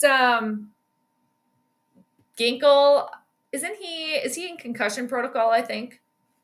And as far as Addison, we know week 4, well, he'll be back for the start of the European extravaganza.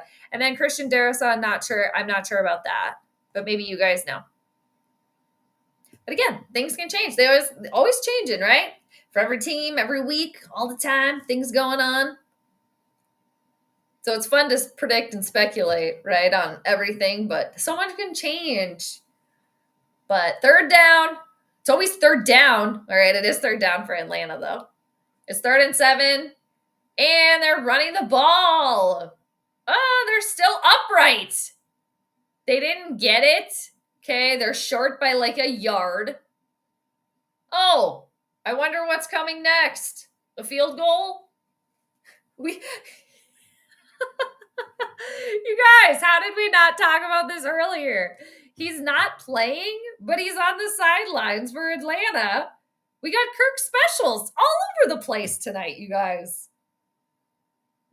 We could really use a touchdown right now, Kirk. Okay, so, if that's really what we need right now. Just get in the end zone. That's what we're needing. Kirk's response. Can I interest you in field goal range? Can I interest you in that? That's what we've been getting all night. Okay, Robinson has 168 yards and Minnesota has 168 yards total. Okay. Why'd they just have to flash that up there? 4th and inches, are they going for it right now? Adam Thielen looks sad. All right, disappointed. Okay, they are going for it. All right. Oh, man. Oh, did Minnesota just jump? Stop it. Yep, they did. We got finger pointing. It looks like Minnesota jumped. Okay. Yeah, it's done. Good night. All right. Good night. Good night, everybody. All right. I should just go get my wild rice ready right now. Yeah, it was on Minnesota. Okay. I had a feeling about this one, you guys. Again, when I looked at the chart, I explained it all. I went through it. I don't have to keep repeating myself, but I can reference back to it. But yeah, I just had a. But this would maybe, with the astrology of it all, this would maybe help explain, like, I was seeing some struggles on both ends. And, the Falcons dealing with the moon Neptune square, and the Vikings dealing with Mercury, their planetary ruler tonight, being combust, and, the opposition to Saturn. And yeah. So some bad for both. But then in the end, just astrologically, the team that is ruled by one of the benefic planets, and for tonight, that's Atlanta. They're ruled by Jupiter tonight, per the chart that I looked at.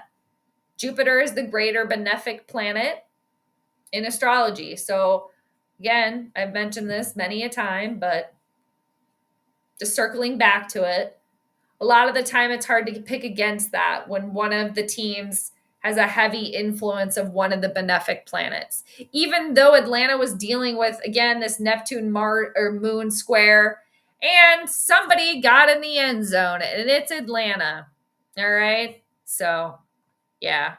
Game is over, I believe. Yeah, it's offsides on that. Skull for life. I like that, Trey. There you go. I like that. Game's over. Skull for life. All right, moving on. And hopefully the team can just use this as like a learning curve, and yeah, not the outcome that they wanted. Maybe there is still some time for Minnesota to respond and at least get in the end zone here. Obviously, it doesn't seem like they're winning this game tonight. But if maybe they can get in the end zone, maybe just to get a little confidence here. All right, so Atlanta goes up 22-6. All right. So finally took, till the fourth quarter for somebody to get in the end zone. And of course, it just happened to be the Falcons. But Tree, you have a good night. Really good to see you. Tell your girls good night. Thanks for stopping through. Or tell them say hi in the morning. Yeah, it's just, and it really, on the plus side, out of this kind of mess, this shithole, for the Vikings, it didn't really get out of control per se up until kind of the very end here. And it's not really, it could have been a lot worse. But a lot of hits on McCarthy tonight, so that's obviously never good. We let him in on purpose. Oh, did they put Prince Carson in? And we're calling him Prince Carson because he looks like Prince Ari. They didn't, did they? But yeah, let me know because I'm behind. All right. Crazy, what you got? Jade, thank you so much. You are very welcome. Thank you for being here. Time for bed to get ready for the bus run in the morning. Have a great week. Thanks so much. You do the same. You take care. Good to see you. Come back. Y'all come back now. But yes, I will be I will be following suit here after it's over. So great to see you. Take care. Texas, the Vikings stunk more than Uranus. Leave Uranus alone. I'm not going to be talking smack about Uranus. But I see what you did there. Yeah. Yeah, it's just, I just feel like it could have been worse. And I could be just, maybe I'm feeling the sun, Mercury combustion here. I mean, it wasn't pretty by any means. And definitely, is it really disappointing? Because I guess for myself, like I'm not like super surprised by it. And yeah, it's a little disappointing, but big picture. I think I'm trying to just remember to think big picture with this. But yeah, it's rough, it's rough and not getting in the end zone at all. Right? Kirk Cousins probably like, oh, okay, I'm not there. I'm on the sideline over here, but at least, we're winning. Right? So 313. Minnesota, we're coming for you. Oh, man. We got the Lions. We got the Kitties in here. Ooh, for real. As a Vikings fan, oh, boy. Imagine the Lions 52 points to the Vikings 6 points. Now, that would be freaking embarrassing. Okay? I do like rooting for the Lions, though, when the Vikings are not involved in any capacity. Mars, always good to see you. You take care. You're very welcome. Thank you for being here. All right. Stay cool. Stay safe. We'll catch you on the next one. Always good to see you. All right. 3:22 left. I really should have went and got some more water. All right. We got another flag. I've been saying that for pretty much a quarter now. I could have just got my ass up and went and got some right over yonder. But I just keep thinking like, okay, well, the game's almost over. We're almost towards the end, but we're still here. But yeah, thanks again, everybody, for hanging out. Always good to see you guys chatting, commiserating together here, kind of in a sense. Staying up late for this one. 2nd and 10. Yeah. And, for McCarthy, there have been a couple of that one to, who was it? To Naylor on the 3rd and 1, the long shot there that they had. It was there. He was open. He overthrew him. And again, these are things that hopefully just come with time here. I mean, it's not like he's not an accurate quarterback, but it's part of it, right? John, what you got? Oh boy, we gotta see. Now he's got a little bit of time. There we go. TJ Hawkinson for a first down. There we go. John, good night. It's just something I'll forget and look for improvement. There we go. Yep. John's had a perfect vibe for tonight. Yeah, you've had a perfect vibe for tonight, John. You take care. Good to see you. You have a good night. And I like it. We're going to go with it. They're showing us Pizza Boy stats here. 2021, 2022, 2023. Years as Vikings fans we'd like to forget. Okay. We don't need to relive it. No, I mean, whatever. It's done and dusted now. But those years while he was here, those were long. All right, McCarthy scrambling, throwing on the move, finding Justin Jefferson. There we go. First down and then some. Yeah, I really think that if the Vikings can get in the end zone here, this would just really help with like the confidence boost. I mean, you never know. Kookier things have happened. It's 22-6, right? McCarthy's got more time. They're giving him a lot of time now. Oh, no. Interception. What was that? There is a flag on the play here, people. Uh-oh. Atlanta's waving good night now. Waving goodbye. Oh, who's the flag on? Uh-oh. McCarthy just eye rolled there. It was on Minnesota. Dang. I would like to see a replay of that.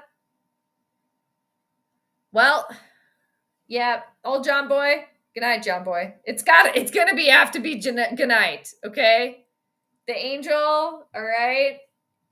Our poor angel. The cherub was really cherubin tonight, you guys. That's McCarthy. For those of you that don't know, one of our nicknames for him. I still am supporting. Just got stuff to learn. That's all. But there's potential. Right? And there's a lot going on. But how many picks tonight? 2 or 3? No, there's 2. All right? It'll happen. No pick 6. I would like to see a replay on that, and they're not showing me, though. I would like to see that. Literally, McCarthy looks like he could be Kevin O'Connell's son. No lie. I mean, you guys, seriously. So maybe that is why Dad's dressed like the angel, because he's the head angel, okay? He's the oracle.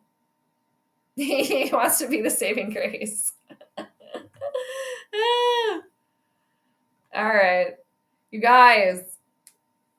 Ugh. Man, I thought that they would try to get in the end zone. I mean, they were trying, but I thought that they would get in there. I did.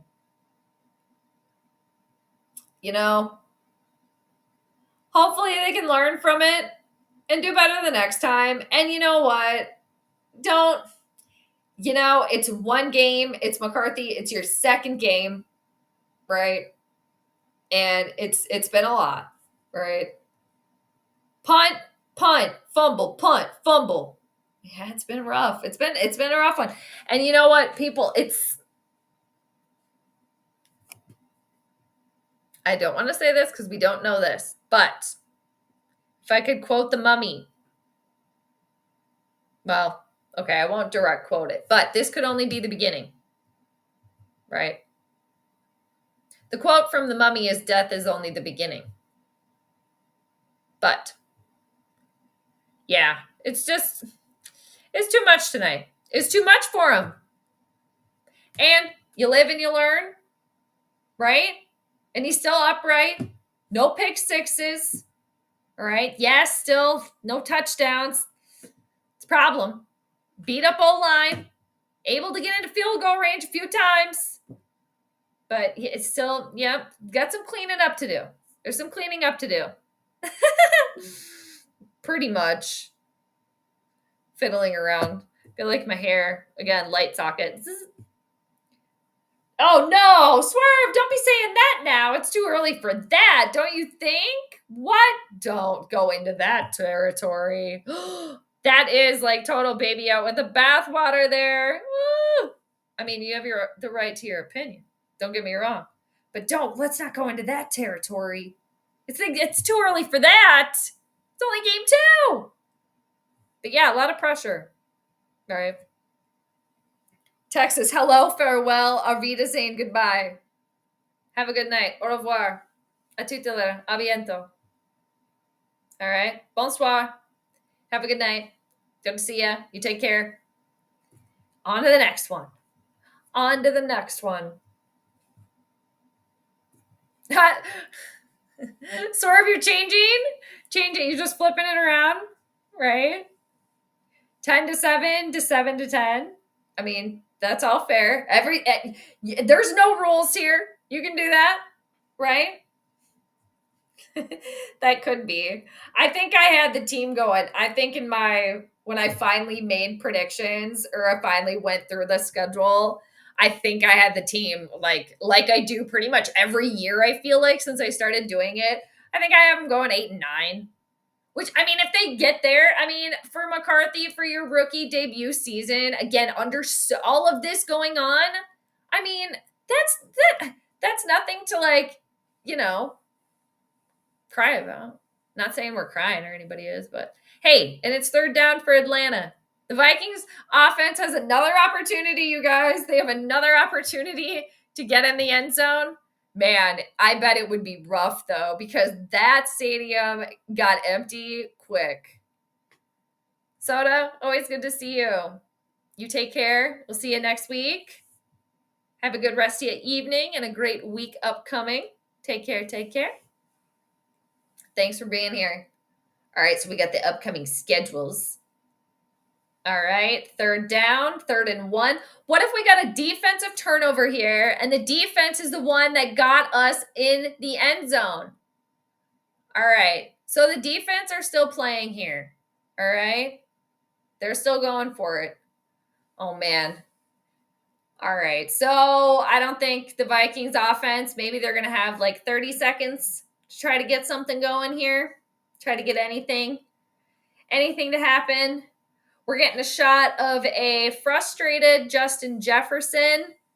Man, the angel. He looks like an angel tonight. And man, if they don't look like father and son over there. All right. Kevin O'Connell and JJ McCarthy, old John Boy there. And it has been good night, John Boy, many times tonight, unfortunately. But, you learn, do better next time. Like John was saying, improvement. Yeah, that stadium, you guys, is empty. There's 28 seconds here. It's 4th and 1. Yeah, I think that's it. All right. So, yeah, tough one, but it's just all things considered. The score, yeah, it's 22 to 6, but all things considered, you know what? 6 points on the board. It wasn't to any 0. Didn't get in the end zone. I think that's the biggest kind of thing here is like, damn, just didn't get in the end zone there, but it's happened before to teams. It'll happen again, right? And no pick sixes. Yeah, right? Some bad throws, but hey. Raymond, Packers 2-0 and we're on the north. Evil to the east. You guys are on top. It was awesome seeing the Vikings embarrass themselves tonight. No! Okay, they're living and they're learning. All right, Raymond, they're living and they're learning. Okay. JJ McCarthy has one good quarter against the 0-2 Bears, and Vikings fans thought he was legit hilarious. I still thought he had a lot of learning to do. I still think he does. I think there's potential there. All right, I don't know what just happened here. Raymond, what happened here? Came through? Oh, man, was there a fumble? Uh-oh. The Vikings are just, oh man, 20 seconds left in this game. What happened here? Okay, there's a woman with her child, her baby. Miss, no disrespect, but you take that baby home. Oh no, Miles Price. Oh, damn it. All right, put them out of their misery, Atlanta. Take a knee. All right. Yeah, that was a tough one.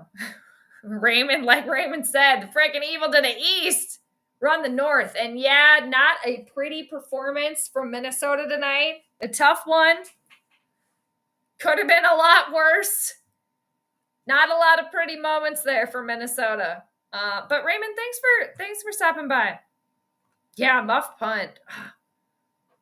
Poor Miles. Muffin Miles. We can't be calling him that now. No. A tough one for McCarthy there, especially coming off the high, right? Coming off the high of week 1, and then, yeah, this was tough. They're showing Pizza Ranch. Boy, we got another Pizza Ranch sighting there. But Vikings moved to 1-1 here, and they're not 0-2, right? All right. Detroit's 1-1. Didn't get in the end zone, though. So, yeah, lost by 16. Yeah. And, seriously, I need water. Oh, my God. All right, I'm going to sign off and go drink some water. But in my prediction, I did have Atlanta. I had them winning by 8. So they doubled that. Ended up winning by 16. So that's the final. And, Atlanta, they moved to 1-1 too. Vikings moved to 1-1. But yeah, on national TV, that was a toughie as a Vikings fan. That was a rough one. But on to the next one. So again, for the Vikings, hopefully they live and they learn. Use this as a learning opportunity. And, as a Vikings fan myself, somebody that lives in like the realistic realm when it comes to this team, and I always have, like, I just don't want to hear any stupid excuses about it. I'm sure there will be some stupid excuses. And, just do better. And yeah, that wasn't pretty.